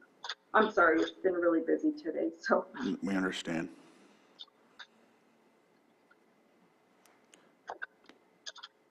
And as we're waiting for that, I'm going to open it up to the public briefly. So if there's anyone from the public that wants to speak on 5.6. No one in the chambers wants to speak, and I don't see any hands up in Zoom. I will close public input at this time, bring it back to the board while we're continuing to research some of these specifications and Okay. sections. I'm sorry. Oh, no, by all means. I don't know if Mrs. Grant has access to this code section, but just that we can concur. 10515 says, if a petition signed by 10% of the voters, 50 registered, has not been presented to the officer conducting the election, he or she shall submit a certificate of these facts to the supervising authority and request that the supervising authority at a regular or special meeting held prior to the Monday before the first Friday in December appoint to the office or offices the person or persons. So I guess we could bring it back next Second. Tuesday, The 22nd, you said? or next Tuesday, the 14th. It would have to be the 22nd. We won't have a full board. We'll have 3 board members here next week, if that's possible. But if we could do It next says week. prior to the Monday before the first Friday in December. But it's, I think Ms. Grant said that we could possibly do it next week. So I'll look at the board if we have, since, okay, we will do the 22nd. Okay. Register of Voters of Valdez. Does that sound okay? Yeah, that's fine with me. So what do I need to give to you again? So I think we'll be looking for, go ahead, Supervisor Spot. If I may give it a shot, I think just the addition of the names that are recommended by the special districts onto the resolution so that the resolution we approve is transparent as to exactly what is being approved rather than kind of trying to put it together ourselves. Personally, I'm willing to move forward with that today, but if the rest of the board allows to wait, then that's fine with me as well. Okay, because like I said, in the past, we've never added the names. It's always been the board, clerk to the board adds the names once the board approves the recommendations. They just type them into that section. But if you're, okay, I can go ahead and add those names. Supervisor Simon? Yeah, I'm the same as Supervisor Sabatier. I'm prepared after the conversations we've had today and to move forward. So I'm good either way. If we want to move forward today, I'm good with that. But if there's it looks like we have a majority that's willing to move forward today. So is there anyone, I know that there's anyone else that has any comments about this? All right, if anybody's willing to move forward today, or if we want to postpone it till the 22nd, I'll leave that to whoever makes the motion, and we'll go forward from here.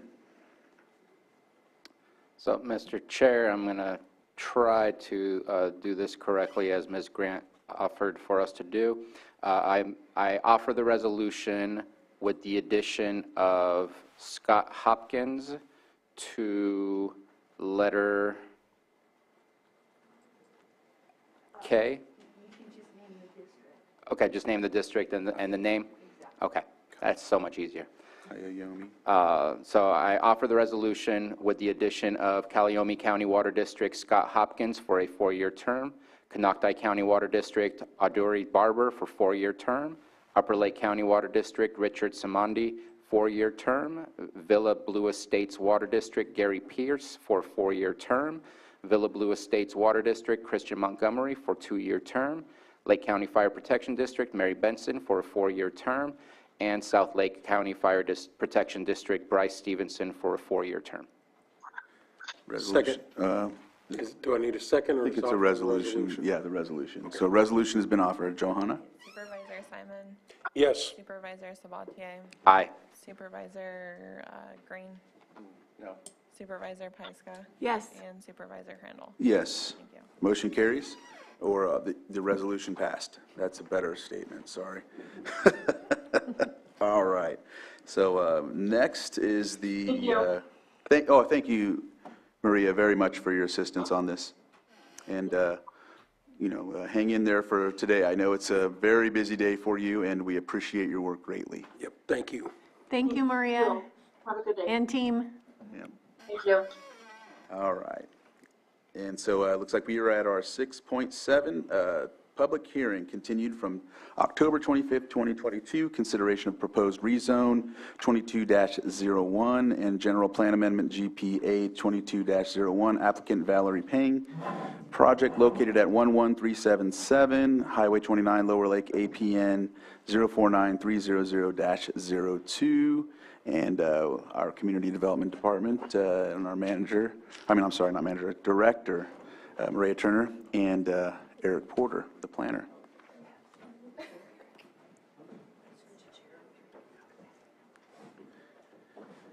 Hello again. Hello.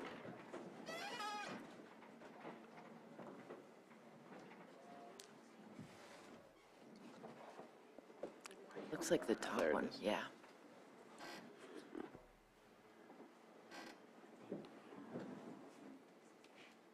The item we're bringing before you today is consideration of a proposed rezone and general plan amendment, taking the property in Lower Lake, which was formerly the Bikram Yoga Studio.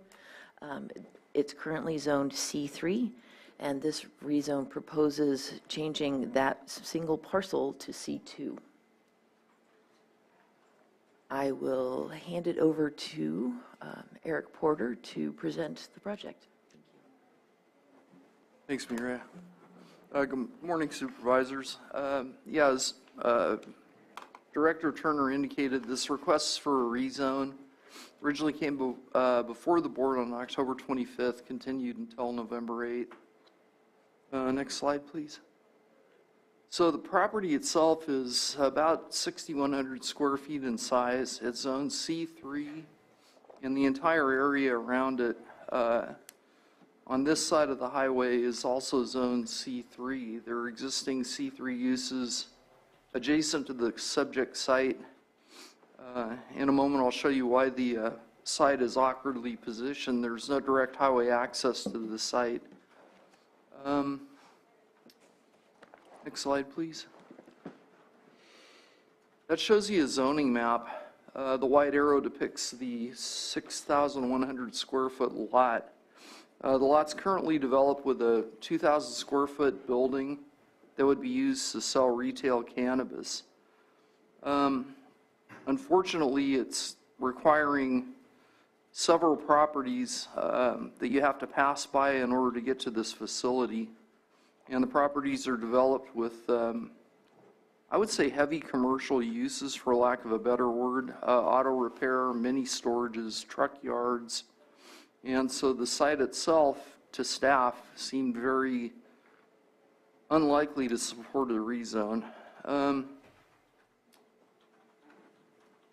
Next slide, please. So this is a more accurate depiction of just how you get to the site. You have to go on Clayton Creek Road. There's no direct highway access to the site. And again, you have to pass through several other properties on a shared access easement in order to access this 2,000 square foot C3 zoned building. Next slide, please. So there's some differences between the service commercial district and the general plan, and this would require a general plan amendment versus the community commercial district. There are a few similar uses that are allowed in both districts. However, for the most part, they support different types of uses. C3 service commercial is intended for heavier commercial uses such as auto repair. Many storages are allowed. The types of uses that you don't generally find in the community commercial district, which are intended to support more pedestrian, bicycle, and community commercial type uses for neighborhoods, whereas the C3 zone is not that. It's intended for heavier commercial uses. Next slide, please. So regarding the zoning ordinance, this project represents spot zoning, and that was clear to staff, especially when you look at the overall zoning map. This would be a very different category of zoning amidst C3 zone. The project we found has potential to create incompatible uses. Project has unknown traffic consequences, and I'll get to that in just a moment. Retail cannabis tends to generate a lot more trips than, say, an average pharmacy. Next slide, please. So again, spot zoning, any use allowed in the C2 commercial district could locate at this site. Applicant has indicated that they want to sell retail cannabis. I'm told there are other retail cannabis outlets in Lower Lake already. I have not been to them, I haven't seen them, and so I can't confirm their existence other than anecdotally. Potential impacts to existing C3 service commercial establishments are unknown, and that could have to do with anything from traffic to compatibility of uses, lack of pedestrian amenities leading to that site, and so forth. Next slide, please. The traffic impacts, and I thought this was interesting. I wasn't aware of this when I was doing the research on it, but retail cannabis tend to generate 5 times the number of trips that commercial pharmacies generate. This is from the ITE manual, 9th edition. I don't know where the readings were taken from. It may well be from a metropolis area with quite a bit larger population bases. But the outcome based on these analyses of different sites are that retail cannabis does generate about 5 times the number of trips that a retail pharmacy would generate. Next slide, please. So we had to make a couple of findings at staff level. General plan amendments had 3 specific findings that needed to be made. The project is consistent with the general plan and applicable area plan. Establishment of the use will not be detrimental to the health, safety, morals, comfort, and general welfare of persons residing or working in the neighborhood, and that the project will not result in significant adverse environmental impacts. We were not able to make findings in support of 1, 2, or 3 due to spot zoning, unknown compatibility with existing uses, and unknown traffic impacts associated with the general plan amendment and rezone. Next slide, please. Rezones actually require 2 findings be made. They're similar. Applicable provisions and policies of the code, general plan, and ordinance, and any approved zoning or land use plan that the project conforms with those, and that the project will not result in significant adverse environmental impacts. We were not able to make those findings. Next slide, please.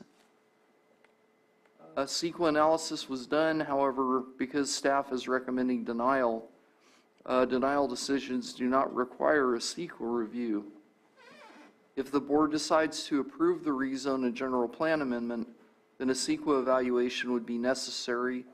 We would need to evaluate such things as traffic impacts associated with not only retail cannabis, but any potential use that were to be considered for a C2 zoned property. Next slide, please. On July 14th, the Planning Commission voted unanimously to recommend approval of this application. They had to make 2 findings. One that it was a spot zoning, and that 2, sale of commercial cannabis at this location would be for the greater good of the community. General plan and rezone do not guarantee the only retail cannabis sales occur on this property, and the impacts are unknown. Next slide, please. We did receive 1 public comment from Thomas Maddock. It should be in the packet. I didn't understand some of his concerns, but it's in the record. Next slide, please. Recommendation, staff is recommending that the board deny the rezone and the general plan amendment for the reasons stated. However, if the board decides to approve these applications, we would recommend that the board require staff to return to the initial study, update the study, and bring it back to the board for further consideration. And that concludes the presentation. All right, thank you. Is there any questions from the board?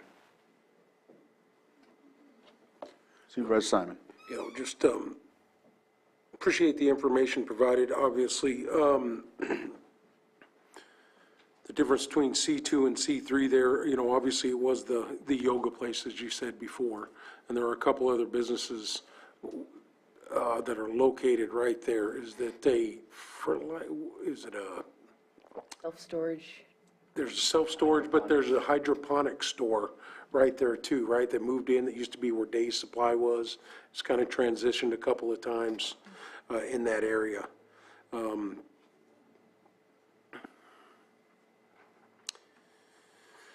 Yeah, the spot zoning is where I have the trouble with it, where we're putting these spots, all over the place. I think there are opportunities. I think you made a statement earlier that there are other cannabis stuff in Laurel.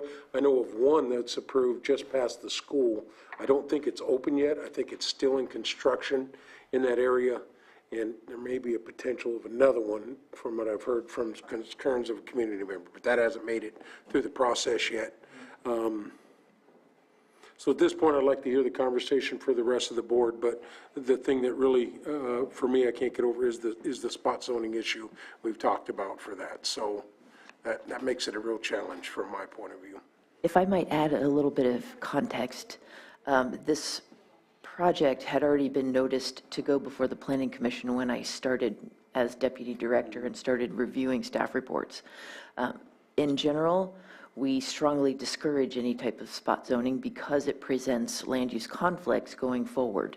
As planners, we don't just look at the proposed use that's in front of us, we look at proposed uses going forward, because as you know, things come and go, uses change. I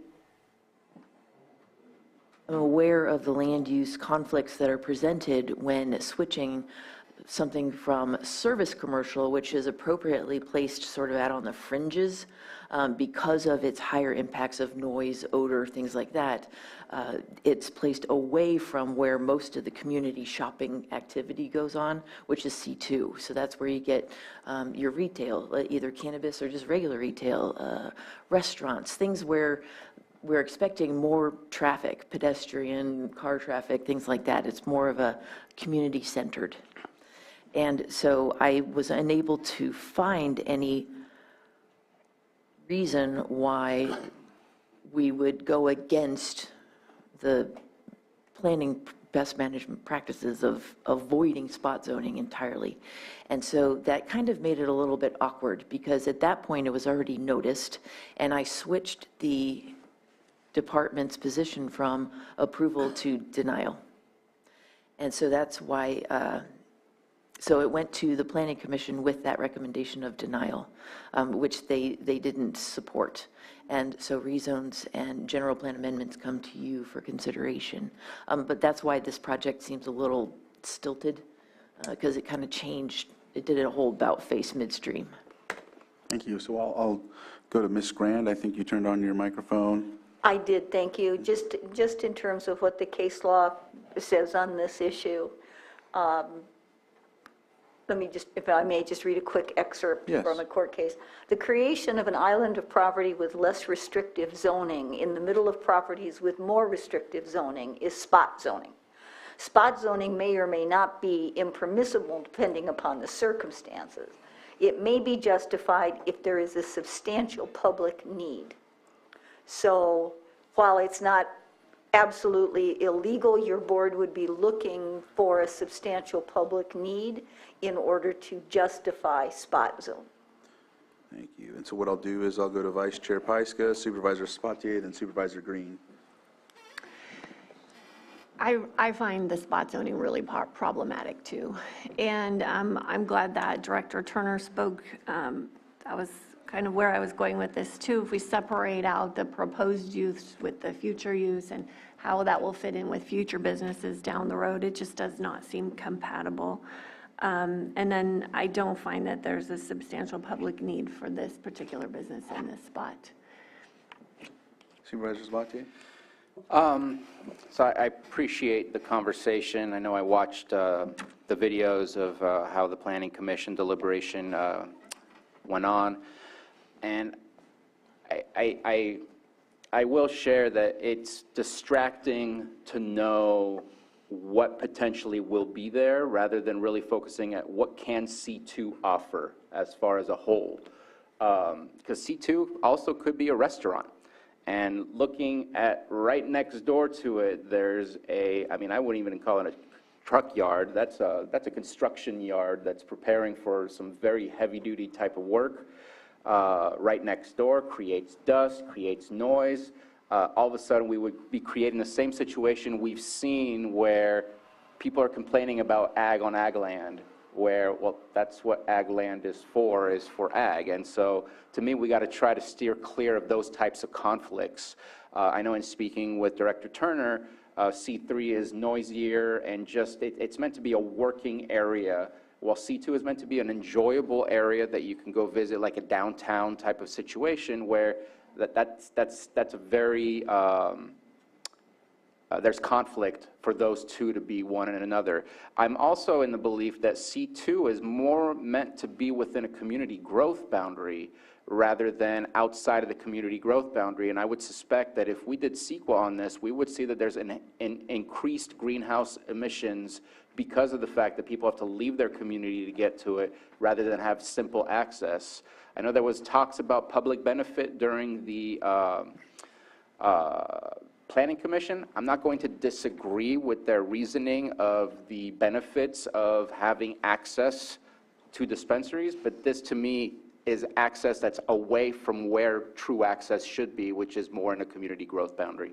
So at this moment in time, I just can't make sense of saying yes, because I think it would create a lot of complications in the future as things eventually changed over to what else is allowable within a C2 surrounded by a heavy-duty, more industrial type of C3. So, Supervisor Green? Yeah, thank you. I am looking forward to hearing from the applicant. And I did not catch all the Planning Commission video, but I got some of it. I got the gist of it. So question for staff, two of them, and one, I do appreciate looking up what was available in the literature as far as trip generation. I don't necessarily accept, without added context to what that engineering thing was, I don't know how much weight to give that particular thing, but I do appreciate the effort on that. I will notice there are adequate access roads, wide roads, regardless of the number of trips. The road infrastructure there is quite suitable to serve this use. And other than an academic opposition to spot zoning in general, I will distinguish two things. One, the proposal here, which is to spot zone to a less intensive use in a more intensive area, C3, surrounding it, versus the converse. If I had a bunch of C2, a retail center, and somebody wanted to drop a C3 junkyard in the middle of it, yeah, I'd probably have a problem with that. But I wonder if staff and/or the applicant could explain a little bit on do we care at all if we are parsing this into a less intense use in a area that would otherwise be zoned for more intensive uses? That seems to me to be on the applicant. If they want to do it in a neighborhood surrounded by junkyards and stuff like that, probably not the best thing, but it is what it is. And the second question for staff, and I think what really the elephant in the room is here, is the fact that C2 allows by right placing of these businesses, and it's either not allowed at all in C3 or it's a major use permit. So I don't think this rezone came out of nowhere. I wasn't paying attention back then, and I don't know what happened with this, but at some point our commercial cannabis ordinance allowed a by right retail application without any type of use permit, and they just have the site there. So this may be kind of a canary in a coal mine. If there's not a lot of C2 elsewhere in the county, we could see similar applications like this just based on a lack of availability of developable land. And last comment now, just to the public need, absolutely, I'm an old school cannabis warrior. Safe access to medicinal cannabis and adult use cannabis is very much in the public interest here in Lake County. This is the developing county, and we have a lot of people with health needs here. So creating safe access all around the lake, doing the best you can with what you have, this appears to be that type of project. And the other thing that hadn't got mentioned and maybe was reinforced at Planning Commission is this is an economic generator. This is sales tax. This is Measure K tax. We don't have a lot of that coming in just yet, but it's important that when a good quality project comes in, notwithstanding the difficulties in siting that this may pose, that we not reject it out of hand just based on kind of a strict adherence to planning principles when we really have to this board and the Planning Commission are entitled to add some nuance to those basic concerns. So with that, I am looking forward to hearing from the applicant. All right. Was there anything that you wanted to address in his, in Supervisor Green's comments? I kind of caught a couple questions in the comments. The first one being, does the department care about spot zoning as far as a less intensive use? Absolutely. We care very much. As part of the review for the project, we take a look at rezoning. And, you know, rezoning can happen pretty straightforward as a process if, say, let's say this property wasn't in the middle of C3, but was rather adjacent to C3, but had C2 around it, no problem. We can work with that. It's only when it creates that little island, because to address maybe number 2, I don't remember which one the elephant in the room was. It was either 2 or 3, but to address the elephant in the room is actually not compelling for us as we're doing an analysis of the project, because we're taking a look not only at what the applicant proposes, but all the other uses that could be for C2 in the future. Because when, let's say the applicant decides to relocate, let's say they get the rezone, install the retail there, but find that they're not getting the street traffic that they were hoping for because there's less street traffic in C3, and then they relocate. This still remains C2. And so when we're doing that analysis, we're taking a look at all possible C2 uses. The policy development for zoning districts that were appropriate for retail actually is before my time. So I'm still reviewing that, but I'd be happy to get an answer about how it worked out after I do that review. I think that maybe other members of the board would really also be able to speak to that better than I would at this time. All right. Thank you. With that, if there's not any other comments from the board, I will open it up to the public and ask the applicant to come up and speak if there's anything you'd like to state. Ms. Pang?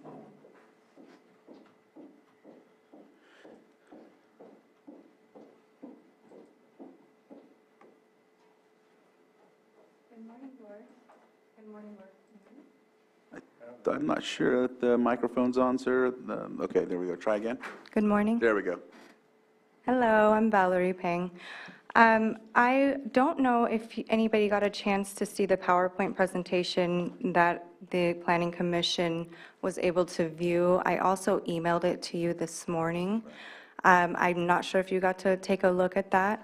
However, I can just kind of briefly go over a few things to try to clear up a few of your concerns. And yeah, so basically I'm representing High Grade Supply Co. We have a team of individuals that have worked really hard to create sustainable cannabis businesses in Lake and Sonoma County. Basically, our company is requesting support from our supervisors. We have businesses in 4 districts now in Lake County. This retail location will actually support 15 cultivations that we currently buy from in every single district in Lake County. So I actually, we're actually asking for your support to vertically integrate into Lake County. Our team owns cultivation, a distribution center across the street from this actual location, and processing center.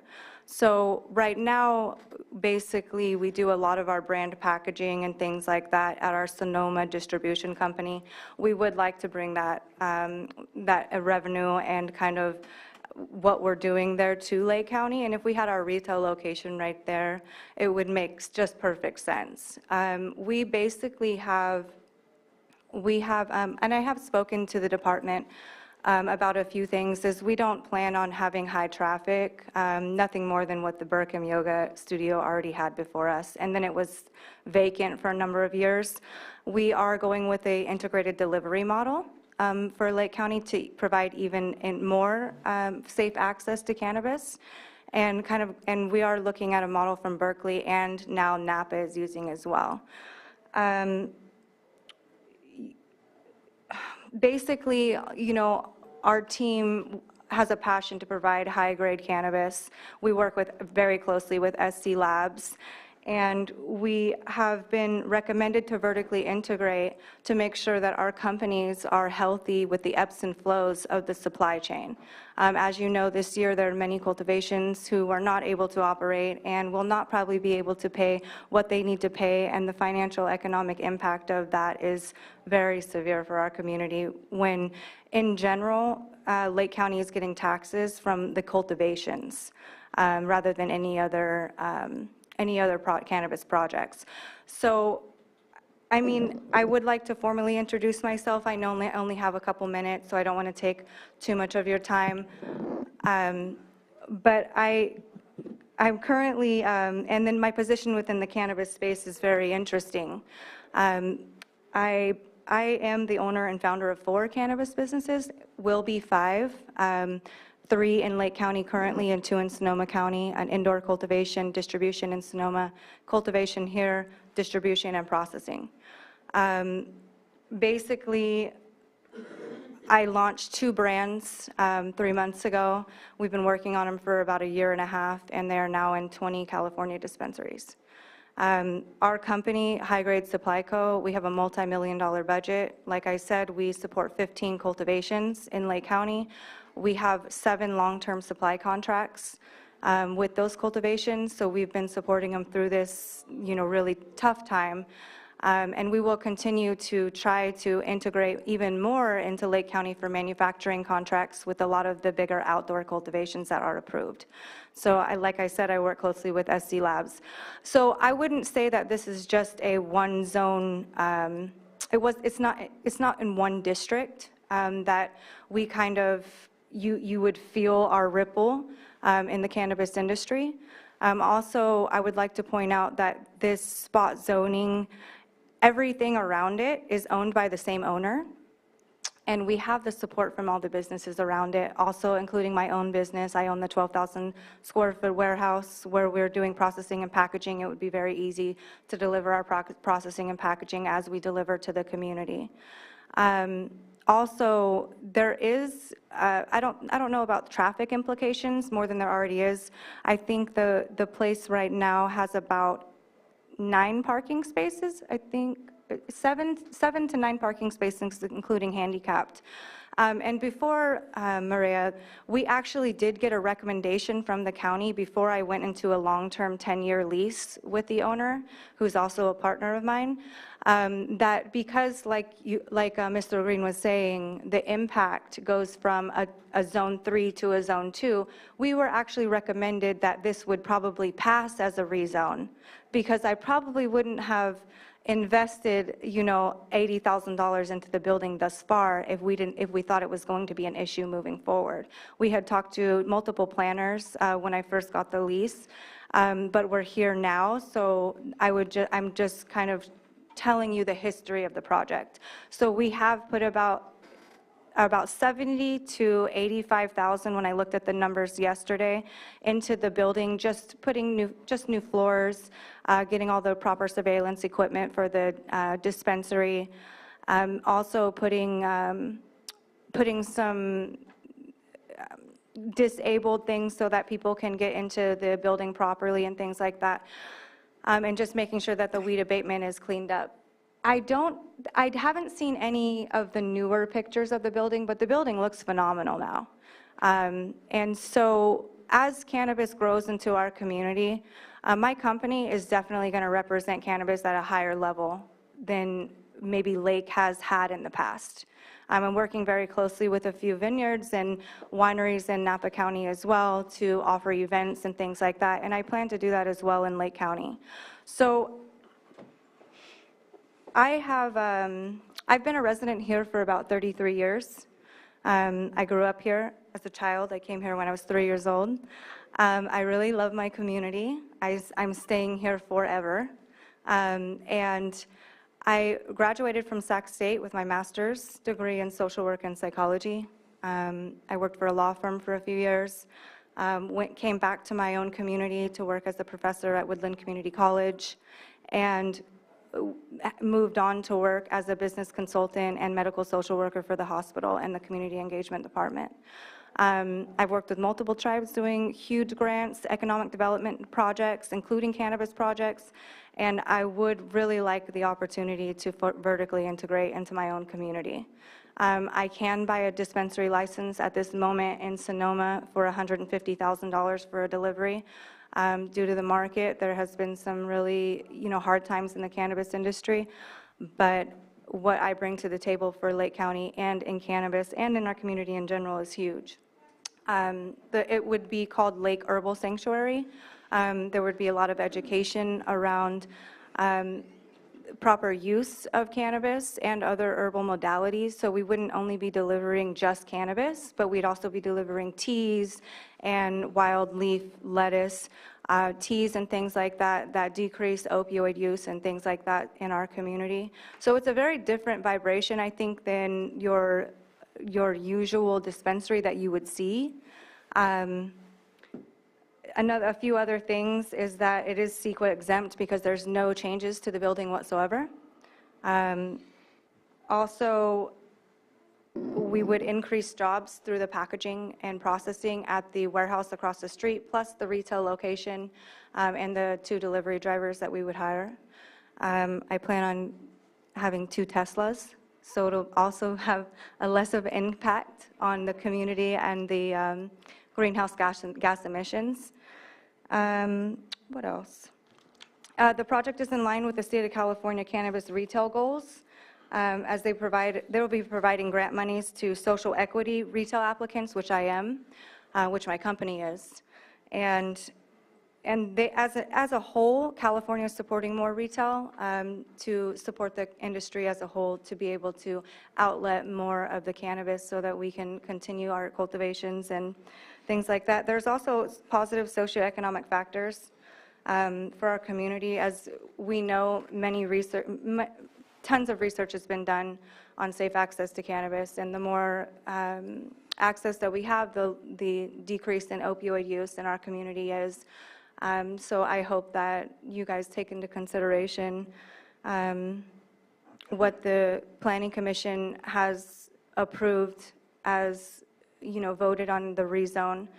I think that it's important that we look at the businesses around it. It's a cannabis, there's 2 other cannabis-related businesses already, which is the largest hydroponic store in Lake County, and then my actual distribution and packaging center right across the street as well. I think we have a question from Supervisor Sabatier. I have a question for the board. I appreciate the level of detail, but I feel like we're doing a use permit hearing with all of these details of a project versus a rezone. And I think that it deviates and distracts from understanding if a rezone is appropriate or not appropriate by looking at what does C2 offer and what does C3 offer. I think, in my opinion, the details go into a realm of something that's not what we're here for today. I hear that. That's just my opinion. And I hear that. I just allowed Ms. Peng to speak because I think she was giving an insight as to the need of the community, so I figured I'd let her continue. Plus, last time she went to speak on this and didn't have the opportunity, so I felt the need to give her the opportunity to speak. And so if that completes your presentation, I have people on the Zoom that have public input. If there's not any other questions, I think Supervisor Green has one. Just a real quick question. When you were researching possible locations, you focused on C2 for a reason, correct? Yeah, C2. I did focus on C2 to find a location. However, I did go to the department, like I said, a year and a half ago, and asked them about the location. And they said because it was decreasing in a zone that it wouldn't be an issue moving forward. And that was, a recommendation that I took seriously. I should have, if there was a lot of changes in the department at the time, and I should have taken it to a higher level, but I did even talk to a director. So I wouldn't have necessarily went into a 10-year lease that I have now with that building. So that's my dilemma, because it's not like I can't go you know what I mean, go find another zone, I can go to another district or something I like guess that's that. my question. Yeah. Did you conduct a search, and was there a scarcity of C2 in other areas? There was a scarcity of C2, but there also was a recommendation from the department that it would be okay to rezone. And they did Does that approve. answer your question, Supervisor Green? Okay, thank you. Is there any other questions from the board? All right. So with that, thank you for your presentation and what you've had to state about this project. And if there's possibly any questions from people online, I'll go ahead and ask you to return. But what I'll do is I'll open it up to Zoom, where we have Russell Kramer. You have your hand raised. If you could state your name for the record, and we'll go ahead and start your 3 minutes.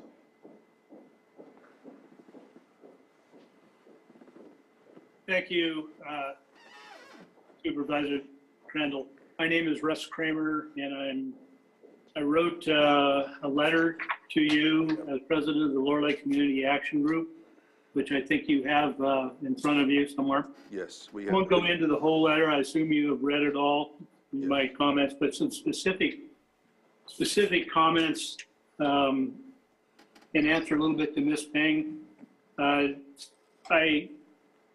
I don't dispute that there is a market in Lake County for cannabis. I'm not speaking against cannabis. This is strictly related to the fact that you're trying to spot rezone a C3 use, which is not compatible with a C2 use. I understand that she has other businesses in the area. I think there's other areas where C2 is available, but I haven't researched that. But the point being that this particular spot is zoned, location in the general area around it is zoned C3, and agriculture to the western. Rural residential north and south of it, and more agriculture. There is C2, I think the closest is in Lower Lake proper, to the north. And of course, Hidden Valley to the south, and beyond that, Milltown. As far as the need, the greater good right here, as I noted in my letter, there's, I think there are cannabis, it seems like a 1 to 5 to 6,000 ratio has worked through the county. Clear Lake, of course, has 3 dispensaries in it. Lower Lake does, as you pointed out, Supervisor Simon, have one that's on the verge of opening. Looks like they're, when I drove by the other day, it looks like they're just about ready to go. That serves the community of Lower Lake. While there might be underserved areas in Lake County, I don't think Lower Lake is one of them. Moreover, the general plan, the area plan that drives the general plan for Lower Lake has not been, it was last updated in 1988. I think we need to be looking at a look at that area plan and then look at the general plan, see where the trend is. There isn't a trend that I can see for C2 in this specific area. And that's what we should be concentrating on, not whether it's cannabis or retail store, a restaurant, or what have you. That's not the question. The question here is that you're doing a spot rezone, which is, in most cases, is a bad thing. It's bad zoning. And I would ask that the board focus on that part of the issue. All right. Thank you for your 3 minutes is up, sir. If you wanted to close on anything else? No, those were the points that I wanted to make to you. All right, thank you. And so I'll continue on Zoom. I see someone has their hand up, but I'll continue with Zoom. It looks like we have Richard Durham. If you can unmute, state your name for the record, and we'll start at 3 minutes. Yes, my name is Richard Durham. Can you hear me? Yes. Yes. So when California made recreational cannabis eligible, one of the things that they did was they allowed counties to opt out. So if you look at a map we're getting some feedback. I'm not sure exactly what's going on, but we're getting some feedback. So. Oh. Pardon me? Yeah. Okay. We can hear you better now. Oh. So more than 50% of the counties do not allow retail sales. And that has put the growers into a real tailspin because they can't get rid of their product in California. I recommend that you do pass this. It's a small dispensary. It has highway frontage. We owe it to the cultivators in the county to have a place for them to be able to sell their product. There are no residential homes next to this. And like I said, it does have a highway frontage, so it would be accessible to a lot of out-of-county people who would be spending money in the county. So with that, I'll let it go. Thank you. Thank you. It looks like next we have CTA LCCOC. If you can unmute, state your name for the record, and we'll start at 3 minutes.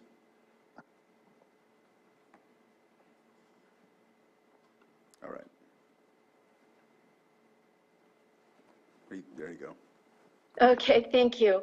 I'm Colleen Lee. Yes, and I am also on the Lower Lake Community Action Group. I just want to reiterate, I hope everybody did read Russ's letter. It is to the point. And once again, I do think that we are getting away from the difference between cannabis and what the rezoning is actually about. I am concerned that the Supervisor Green has not been down there. He hasn't seen the roads. It is not a road per se, it's just a little easement to go in. There is no stop sign at the end of the street. But again, I'm hoping that you guys understand. I do live in the area. So I'm hoping that you do take it under consideration that the spot zoning is wrong. And I would like to also know why the address is Highway 29 and not Clayton Creek as well. But it sounds like with all her other businesses, I'm sure that she understood. She has 4 other businesses, soon to be 6, I believe. She has plenty of choices within the districts to find another location. Thank you. Thank you. So with that, we have one more hand up. Joan, if you'd like to come up and speak, please come to the microphone and state your name for the record. And after that, I'll close public input. Come on up, Joan.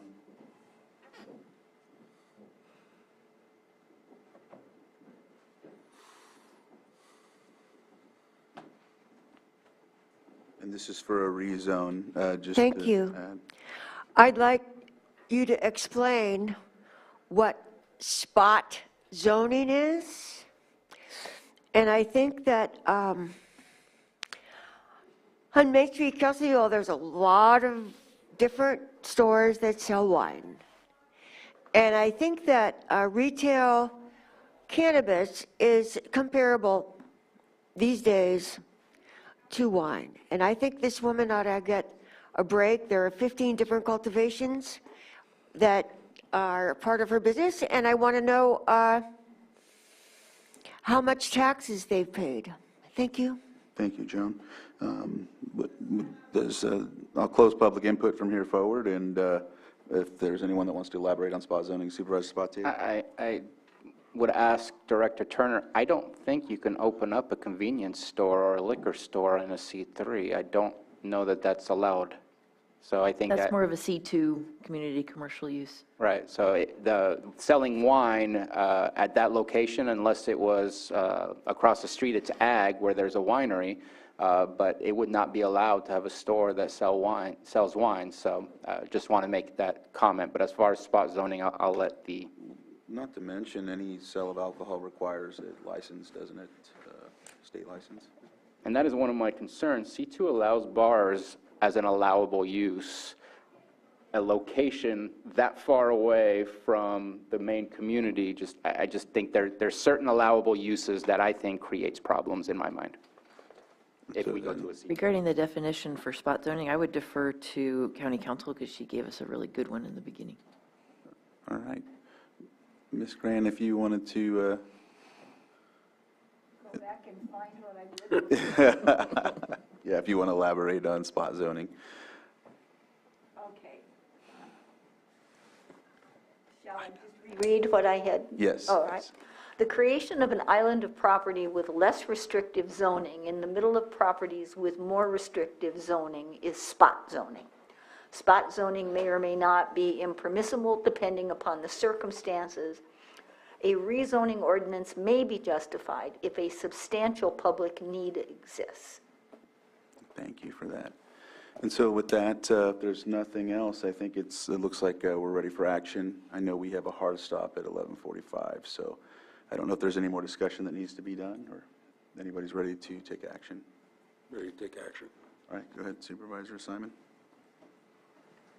So, Mr. Chair, I move that the Board of Supervisors find that the rezone and general plan amendment, or rezone 2201 and general plan amendment, GPAP 2021, applied for by Valerie Ping on a property located at 11377 Highway 29, Lower Lake, further described as APN 049-300-02, does not meet the requirements of Section 47.22 and Article 19 of the Lake County zoning ordinance, and the rezone and general plan amendment be denied based on the findings listed in the memorandum dated November 8, 2022. Second. So I have a motion and a second. Johanna, can you please conduct a roll call vote on this? Supervisor Simon? Yes. Supervisor Sabatier? Aye. Supervisor Green? No. Supervisor Pyska? Yes. And Supervisor Crandall? Aye. And so the motion passes, and it looks like we'll move on to our break, which is a 11:45 break, but we'll start a little early. Thank you very much, Community Development Director Turner and Eric Porter. With that. Okay, and so just for, thank you for that note. Just to let you know, on 6.8 is a break from 11:45 a.m. to 12:45 p.m. It's listed as a.m., but it's p.m. So we will see you at 12:45 and continue from there forward.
Good afternoon. Just let me know when you supervisors are ready.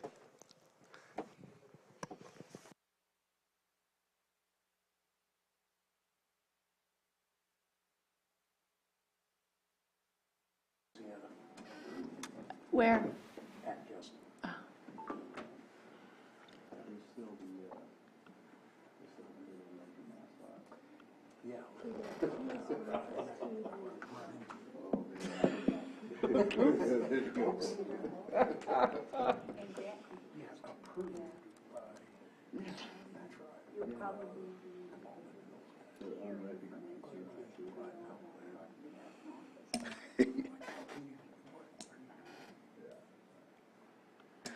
All right. Ooh, we're a little past, aren't we? Sorry. We're ready? You said, okay, it looks like we're back, and we were back from our break. I guess it was an included lunch break as well, right? Yes. We had to Yeah, eat. I think so. Okay, so we got... So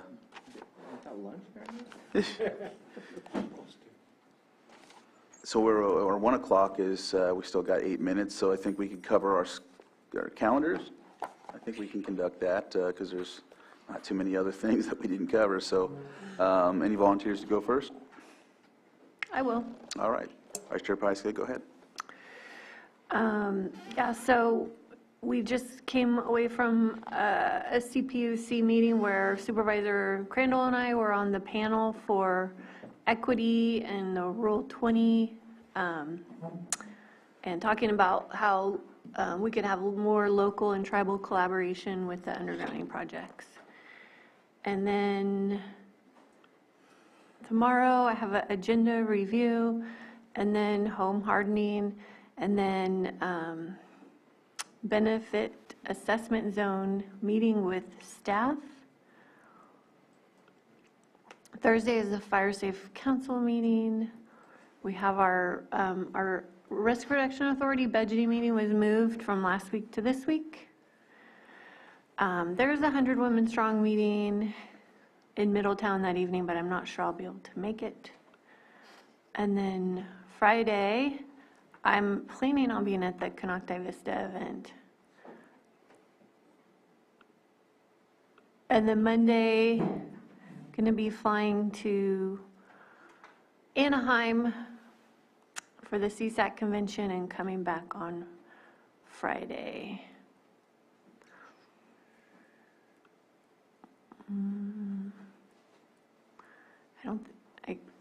Yeah, and then back here on the 22nd. But the 21st, I will have risk reduction, forest health, wildfire and forest health task force meetings in Sacramento, but I'll hopefully catch that webinar before we have our risk reduction authority.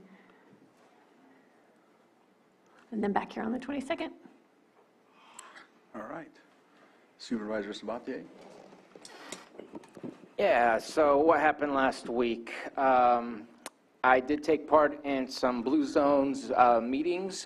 Foods Etc. is now officially the first Blue Zones grocery store of Lake County. Hopefully we'll see more of that, and so just highlighting healthy eating and making that an easy choice and an easy option for those shopping over there. And more to come with that. I'm expecting that our restaurants are going to jump on board, our school cafeterias, because Canocti Unified School District is also the first school district to jump on board with Blue Zones. So we'll start seeing their Blue Zones logo more and more, and just trying to incentivize healthy eating and healthy activities for better overall health. As we know, we've all been working towards how we can do that, and this is one of those building blocks of the solutions available to us. Also, I actually graduated. They allowed me to graduate from Ag Venture. That was our 4th day. We had a conversation about Chase Water and Olive Press. Jeez, sorry.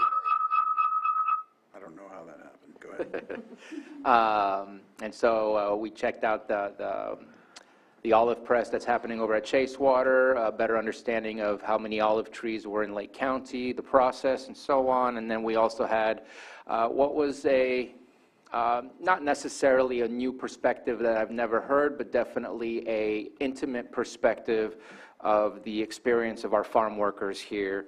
I think I think that was well organized and a very good presentation for all of us to listen to and ask questions about. Overall, appreciate Ag Venture. Definitely, to me, as I stated to the team who put it together, which is the Farm Bureau and the California Women's... California Women in Ag. Women in Ag, I knew it ended in A, thank you. And they're putting all of that together, appreciate their efforts for that. And to me, it's all about the details, a better ability to speak of our local agriculture, a greater ability to be a proponent of our local agriculture.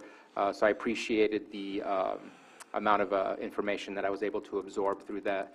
On Saturday, also want to thank all of those who put together, which I'm guessing is mostly our Sheriff's Deputy Association, who put together Shop with a Cop, went out there in support of that. Very well attended, and I don't know the exact number that they fundraised, but they definitely fundraised quite a bit and looking to take care of up to 200 children this Christmas and take them shopping at Walmart. Let's see, what's going on next week? I know I got a cancellation, which I was kind of surprised about because I thought we canceled the last one too. So now we have my Wednesday opened up. LTA PC was canceled. I am having a discussion with our Ag Commissioner later on that day, just trying to take things that I've learned and things that I foresee need to be discussed for the future from Ag Venture and having that discussion with our Ag Department and our Ag Commissioner. Then on Thursday, at this moment, all I have is the Clean Water Act program. I thought I had something else, but it's pretty empty. And then I believe the website is, hopefully we'll have all the approvals from all of the department heads and we'll see where we are with the website. For some reason, my calendar is very light, but other than that, I'll be filling that in with other work as I prepare for bringing stuff to the board agenda. And I believe that's it for now until Tuesday. Oh, and I do have a PEG board meeting that evening on Monday the 14th as well. So that's it. All right. Supervisor Simon? Yeah, first of all, I just, returning back to work here, I want to thank for, all the well wishes and everything with my family. I appreciate that. Tomorrow I have, we had LTA ABC, but as you said, it's been canceled. So I will make that Lake County Project Team meeting, which I have on my calendar. Lower Lake Action Committee Group has not been meeting on Wednesdays. Hopefully, in the beginning of the year, we'll get that started again. We did hear from them today, obviously, with Russ Kramer. So they're still active in the community and greatly appreciate the work they do. On Thursday, have the RRA budget meeting that was moved, and I will be attending that on Thursday. It's going to be here, Jessica, in the courthouse. And then Thursday night, we have the math meeting, Middletown Area Town Hall. This week, we will be discussing, special districts will be there talking about sewer rate increases, so that's on the agenda, so we'll be addressing that. On Friday, I did have an email, which I'm looking back through here. Did Congressman Thompson's office reach out to anybody else about reading something on a Veterans Day celebration? So I'll get back with Brad. Is anyone else going to be attending the 11? All right, I will reach out to them. On Friday? Yes, on Friday. If there's a statement that the Congressman wants to be read, I'll get that to you. Excellent. All right, because I think, can three of us be at that one, Anita? It's just a community veterans celebration. Yeah, it's just a public celebration. As long as you're not discussing county business, you're fine.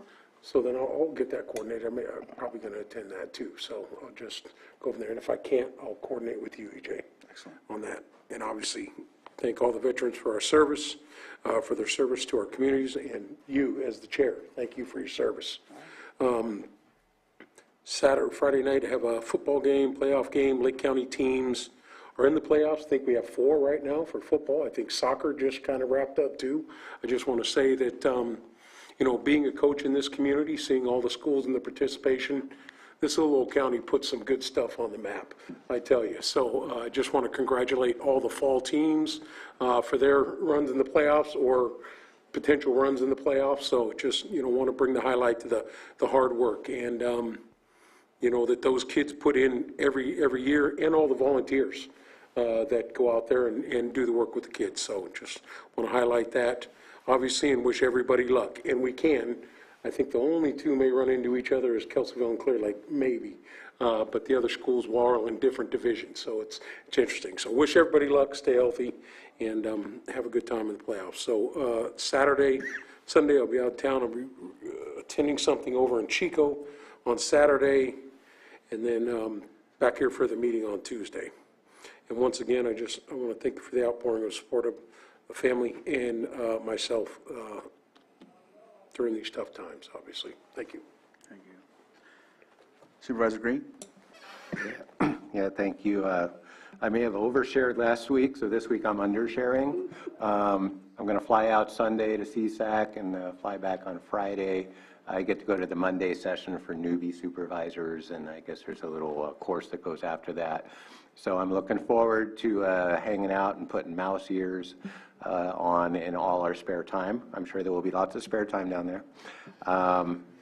I do hope to attend the event on Friday out at the casino. It was a great event, very moving event last year.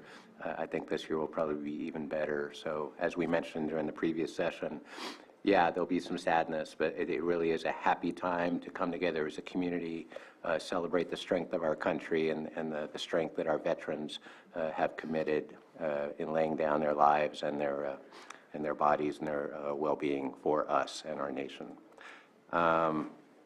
Other than that, my calendar mainly involves little whining sessions and trying to get my computer set up. I'm very jealous of all the people looking at their calendar and email, so I'm going to be working to get all up to speed so I can be very communicative with everybody and all that. But still going to be doing some department head meetings this week. Got about halfway through, I suppose, and very appreciative of all the department heads I've already met with. Very constructive conversations.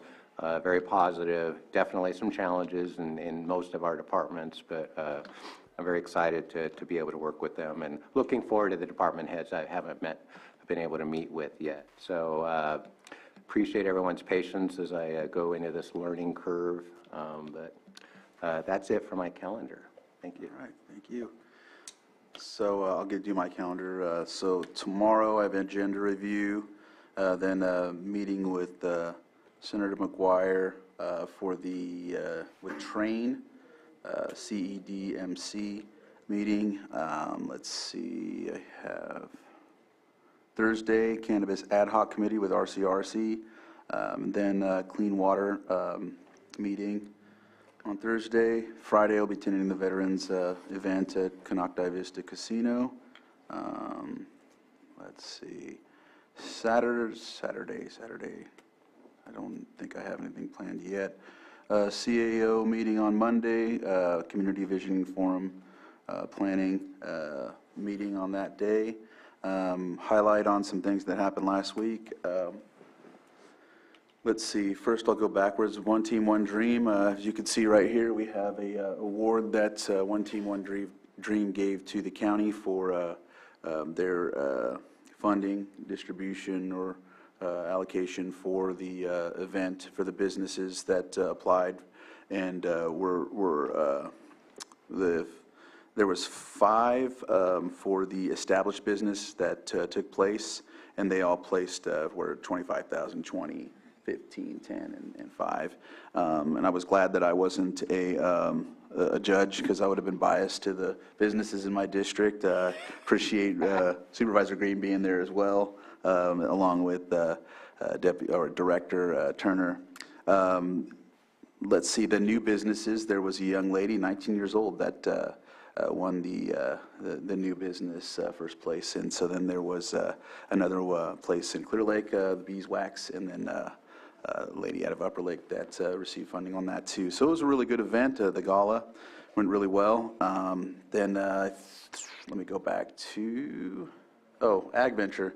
That was we graduated. We got our diplomas for that. It was a very good event. I really appreciated going to the different sites, learning about all of the intricacies of ag, which I really never fully understood.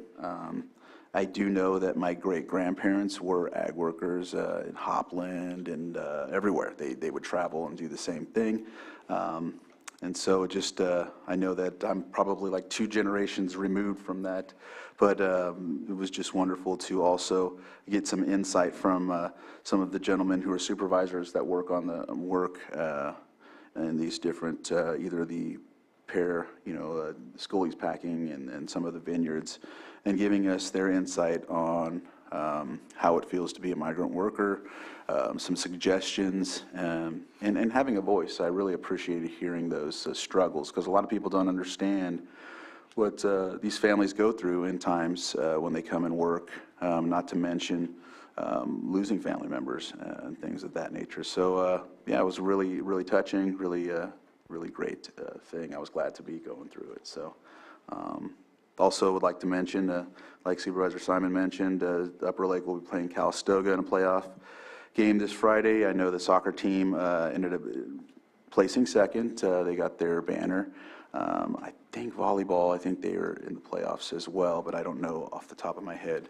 But all the fall sports did really well at Upper Lake, and so I just wanted to highlight that as well. It seems like Lake County is doing really well when it comes to sports this fall, so that's great news.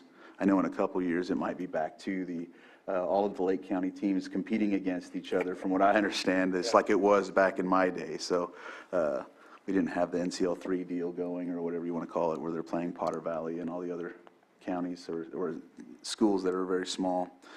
But aside from that, I think we are way past one, so I'll go ahead and... Can I add one thing? Yes. Okay, I forget. Yeah, the One Team, One Dream was beautiful, great presentations. You're right, I would have been totally biased. But I did jet out early, so apologies to the presenters. I went to the first annual Pumpkin Chunkin' competition, I guess it was, out at the Pumpkin Patch off 29, and it had been raining, and I don't think they had the full turnout they expected, but the people who did turn out were very gracious. It was a fun event. I got there in time to witness this huge pumpkin just like going off, and I don't even know, it was like hundreds of feet. It was incredible, and Kelseyville High School students ended up welding together this contraption that looked way too dangerous for anybody, but it was beautiful, and I'm excited for the future of this event. It was a benefit for 4-H and FFA, and it was nice to see the ag community come out and support them, and it was nice to see the students do such a great job with this highly dangerous machinery, and nobody died except a few pumpkins. So look for that event next year. It's going to be a good one. All right. With that, we will thank you for your calendars. It looks like we've covered that, but except for our 6.9, which is consideration of public health officer recruitment update, and B, consideration of the Lake County PHO mentor program. And it looks like we have Pam Samick from Human Resources here to present that item.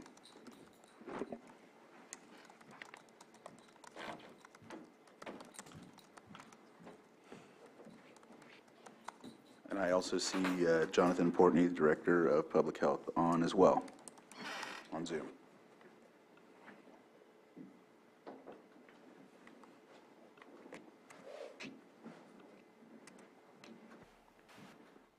Good afternoon, Board. Pam Samick, Director of HR. Lake County contracted with Mosaic Public Health Partners to provide services for the public health officer recruitment. The recruitment was opened August 8th of 2022, and we began advertising on 11 sites. Advertising yielded one candidate that did not meet minimum qualifications. The Lake County recruiting website yielded 3,515 hits with 7 applicants, 6 were unqualified. Mosaic identified and contacted 115 potential PHO candidates serving in the PHO and assistant PHO roles across California. 0 candidates were interested in the position. However, a conversation with one led to a connection with Dr. Duhan. Dr. Duhan previously served as the PHO for Mendocino County. Although she recently accepted a position, She shared valuable insights and suggestions on how to improve the attractiveness to the position in the medical community. Dr. Duhan shared that public health doctors are afraid of the political nature of the position, especially in counties where there's been turnover in the position. She believes our position would be more attractive if proper support was provided. She was provided a mentor when she took the position in Mendocino County, and it was invaluable to her and ultimately led to her accepting the position as the PHO. Dr. Duhan has a substantial network in public health, and she would actively promote and encourage doctors to consider the Lake County position if she believes our new PHO would be provided the kind of support she received. Dr. Duhan proposes a mentor program similar to the program she was provided in Mendocino. The proposed mentor program is 3 to 6 months in duration. The first 1 to 2 months, 5 to 10 hours per week. Third month would be up to 5 hours per week. Months 4 through 6 would be as needed, not to exceed 10 hours per month. Her consulting rate is $250 per hour. Staff believes that the recruitment and ultimately the PHO position would be more successful with access to Dr. Duhan's network and support.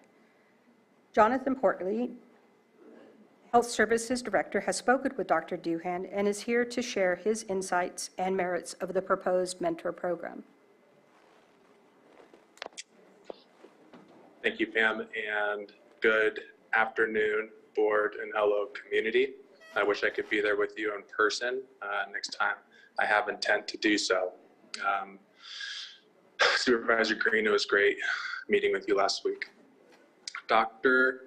Mimi Duhan is a skilled PHO and physician. And as Pam has indicated, the opportunity to provide a comprehensive, well-rounded resource like Mimi to incoming PHO will be invaluable. Now, I did receive confirmation from HOAC, which is a Health Officer Coalition, and they are rolling out also a 6-month PHO education mentorship program. However, that's not going to be rolled out until the next year. So how I see it will be beneficial to the board, to the health department, and to the county, as Pam has expressed the strong consideration for contracting Mimi to onboard a PHO for us. From there, we will be able to roll the PHO into the HOAC program when it is rolled out to continue the education. It'd be unfair for us as leaders to expect a non-public health medical director to have a public health well-rounded concept in only 6 months. So I feel like this stepping stone approach to onboarding to support our county will be invaluable and beneficial. And I would like to recommend the health department and Pam and leadership to move forward to contract Mimi Duhan. Thank you. All right, thank you. Are there any questions or any follow-up on this, Ms. Samick? We also have Greg Nelson from Mosaic on Zoom. If you have any questions of him, at this point, we seek approval to enter into an agreement with Dr. Duhan to start the PHO mentorship program to not exceed $25,000. All right, any questions? Supervisor Sabatier? So I understand that we're trying to incentivize and add new reasons for people to come here, but I struggle with this one. I know that every department head has an association to go to. Right now, the association doesn't have a specific mentorship program, but that doesn't mean that the association is not available for questions, for guidance, for any kind of information sharing that they're going to be looking for to be able to tackle the problems that they're dealing with here locally. I struggle with this one. I know that what we're looking for and the pay that we're paying for is not, to me, it doesn't require a mentorship program. It just requires you to connect with the people that you should be connecting with that are already within the job positions all around the state of California. There's 58 counties to reach out to.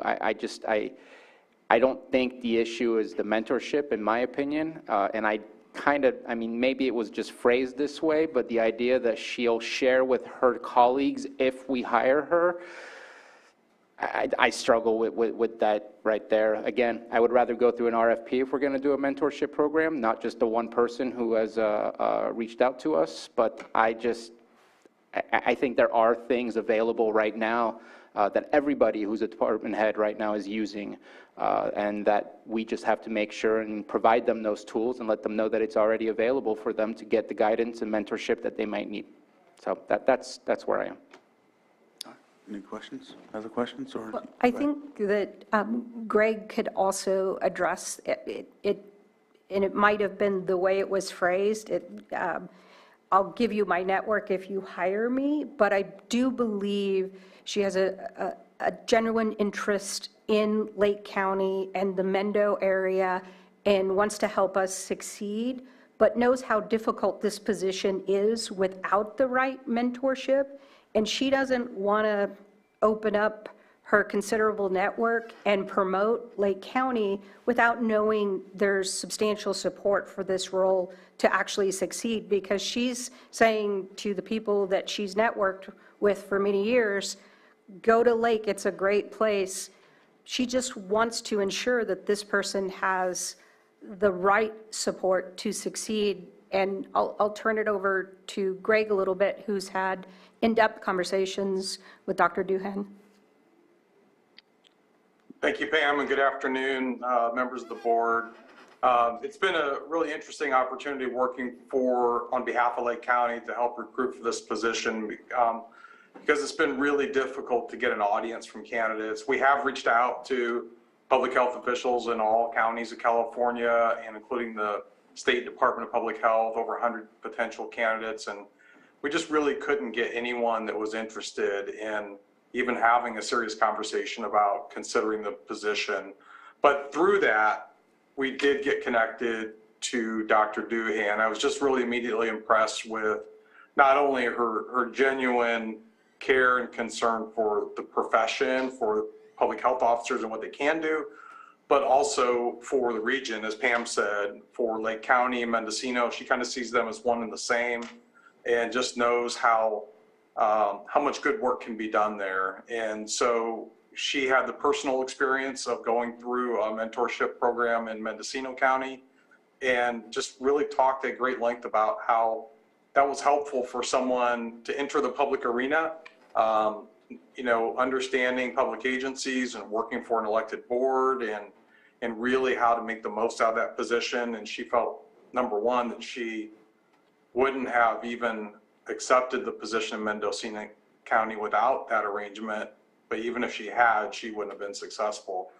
And so that conversation really evolved into her willingness to be the mentor that someone else was to her. I didn't want the impression to be that she was really trying to self-promote, because that wasn't the case. It was a result of a conversation about her own experience, and she felt like she could give back in a sense and provide that type of service. And as a result of that, she has, considerable connections, colleague to colleague. It's one thing when a recruiter is knocking on a potential candidate's door. It's another one when a fellow peer doctor is. And she does feel like that she has some people that she could help connect us with to help us get traction in this recruitment. So as Pam has said, I hope the memo and correspondence didn't imply it was kind of a self-promoting situation, because that was not the case. And I'd be happy to answer any questions you may have. In addition, she has a full-time role in another county, so she is really offering this because she believes in the role, she believes in Lake County and wants to help us succeed. She doesn't need the income from this mentorship program. She's really doing it because she believes in the county. Vice Chair Pyska?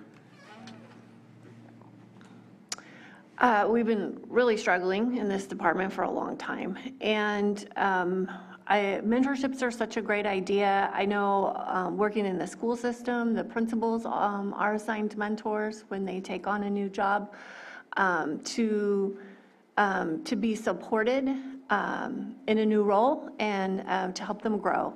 So I think this is a good option for us to consider, but I'm wondering, when does the Mosaic mentorship begin? You said it was next year. Is it beginning of the year or further in the year? Oh, you said Mohawk? Oh, I thought it was Mosaic. That's all right. It is actually, I have the email from Hoak, and it says sometime next year. So it's still in that development, so they don't have any dates or anything. Okay. So it is something that we should consider because we don't have that as an option yet. If we were to get a candidate and this was something that would entice them to come and grow into this role if they didn't have that experience, which we're really not finding candidates. It's been a long time since we've had a large pool of candidates. I think it's been well over a year. So I think it's an investment that we need to consider. Director Portney? Thank you, Board. I would also like to express how beneficial this immediate support will be to me as a director of the department. From the beginning, since Gary Pace left, we have initiatives like the Mohawk program, right? That's intricate, delicate, and specific aspects of it to Lake County that I know the contractor this is.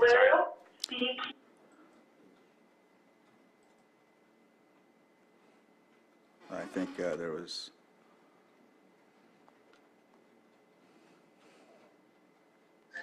It's going to continue living at the emergency department, but the intricacies of our county and the understanding Dr. Mimi has in navigating that would not be attainable by phoning another county or calling up here. So again, I highly recommend this really site-specific resource because it will be beneficial to support me, the program, you as a board, and the county as a whole without hiccup. And that's what we're really trying to do here as we transition into the opportunity for the 6-month state program for onboarding PHOs. Thank you. Thank you. Any other comments or questions before I open it up to the public?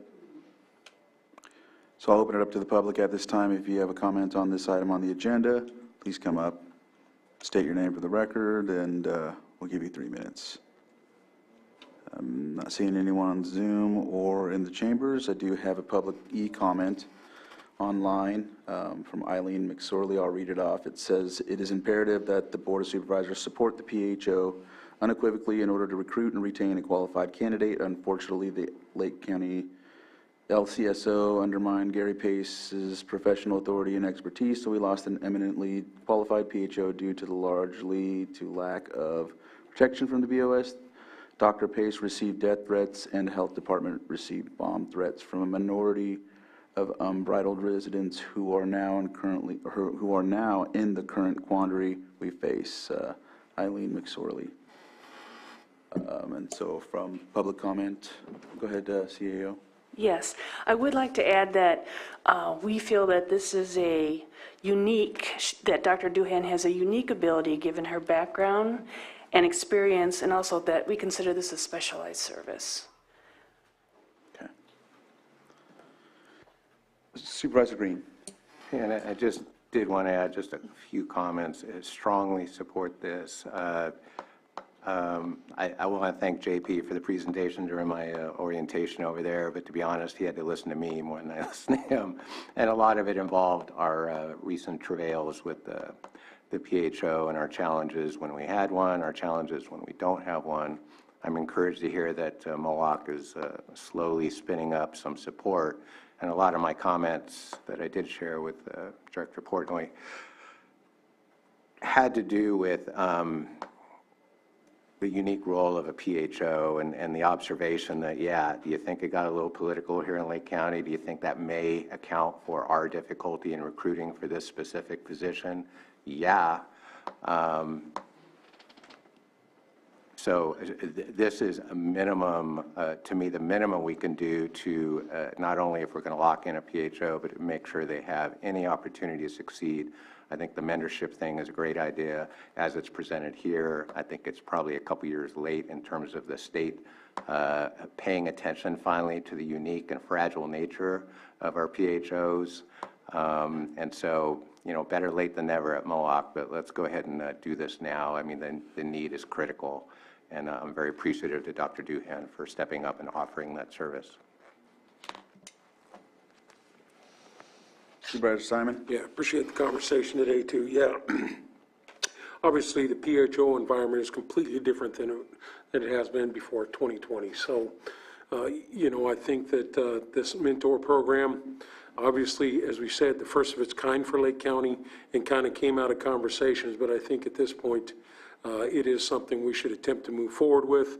You know, I think the conversation obviously has hit the right folks. That's why it's looking to come from the organization, hopefully with support in the next years, or I say years because they say next year, could be the end of the year, when we have that opportunity. So with the amount of funds that this contract has under it, yeah, I support it also. And let's hope we get the return on investment that we're looking for in these conversations. So I'm in support. All right. With that, if there's any Supervisor Sabatier? Just a quick question. I don't remember seeing it. Would this come out of the public health budget? Would it, where would the funds come from? Have you talked to him about that? Probably not. I don't know if Jonathan is on. No, I have not Okay. talked about that. Ideally, it What- would come, I'm sorry. There's John. Yeah, well, sorry to interrupt, CAO. What I would envision is setting up a similar contract to our medical consultants. I think that would be the most feasible option, and open for other suggestions. All right. Vice Chair Pyska. Yeah, all ready to make a motion. If there's any other comment? Are there any other comments before? All right. Okay. Seeing- I move that we approve the agreement with Dr. Duhan for the PHO mentor program not to exceed $25,000. Second. So I have a motion and a second, however, I just have a question. What agreement are we agreeing to? All we have is a memo. Right, what is? Yes, Is it more direction to staff? And then correct, to we'll come bring back the Okay. memo for Oh, file. okay. Yes. So is that consensus or a motion then? I would say. Either way, oh, you're just giving direction to staff at this point. and that's, well, it says approve the Lake County Public Health Officer Mentor Program. And that's just direction, or is it approval? I think the best way to do this would be to do a motion to approve the program and direct staff to bring back an agreement. So moved. So seconded. So I have a motion and a second. All in favor signify by saying aye. Aye. Aye. Opposed? Nay. Motion carries. All right. Thank you, Pam. Thank you, Director Portney. With that, it looks like we've covered everything on our agenda except for closed session. So we will move on to our item 8, closed session. 8.1, public employee appointment pursuant to Government Code Section 54957B1, interviews for public health officer, appointments of Public Health Officer. 8.2, conference with legal counsel existing litigation pursuant to Government Code Section 5456.9D1, City of Clear Lake versus California, or County of Lake et al. 8.3, conference with legal counsel existing litigation pursuant to Government Code Section 5456.9, Flesh versus County of Lake. 8.4, conference with legal counsel existing litigation pursuant to Government Code Section 54956.9, D1, Savaloni versus County of Lake. With that, we'll go into closed session, and we'll see you after.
Makes sense, that's.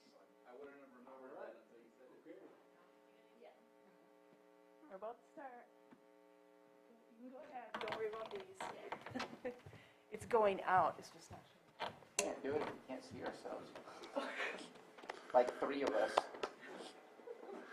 I always hate it when you start seeing the screen multiplying. I'm like, no, stop.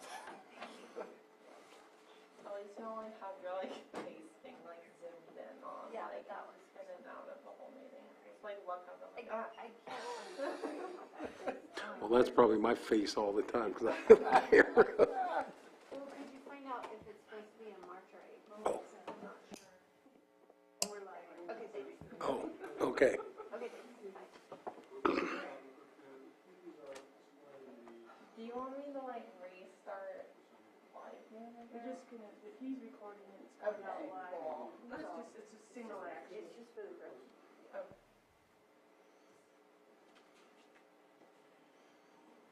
Oh, so the Zoom is over. I'm showing the Zoom is being live right now. Oh, I see. Okay. So we're.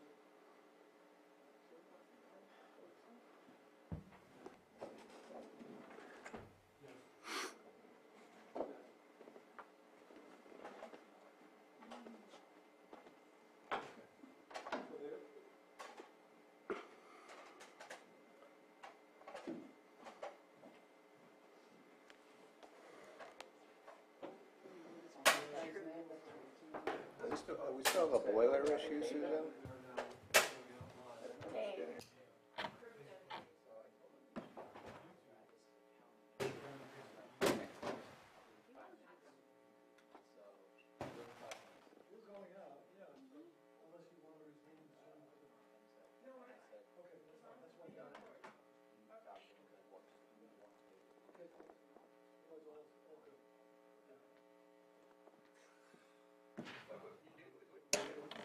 So we're good to go forward. Vice Chair. Was there, We're ready? is there any action to be taken? Yes, there is action to be taken from closed session on item 8.4, and I move in the matter of Sabalone versus County of Lake to approve the settlement in the amount of $41,548.90. Second? Motion and a second. Roll call, please. Or no, just do a vote. All in favor? Aye. Aye. Any opposed? No? Okay, motion passes. And our meeting's adjourned. Watch out, it might fall off.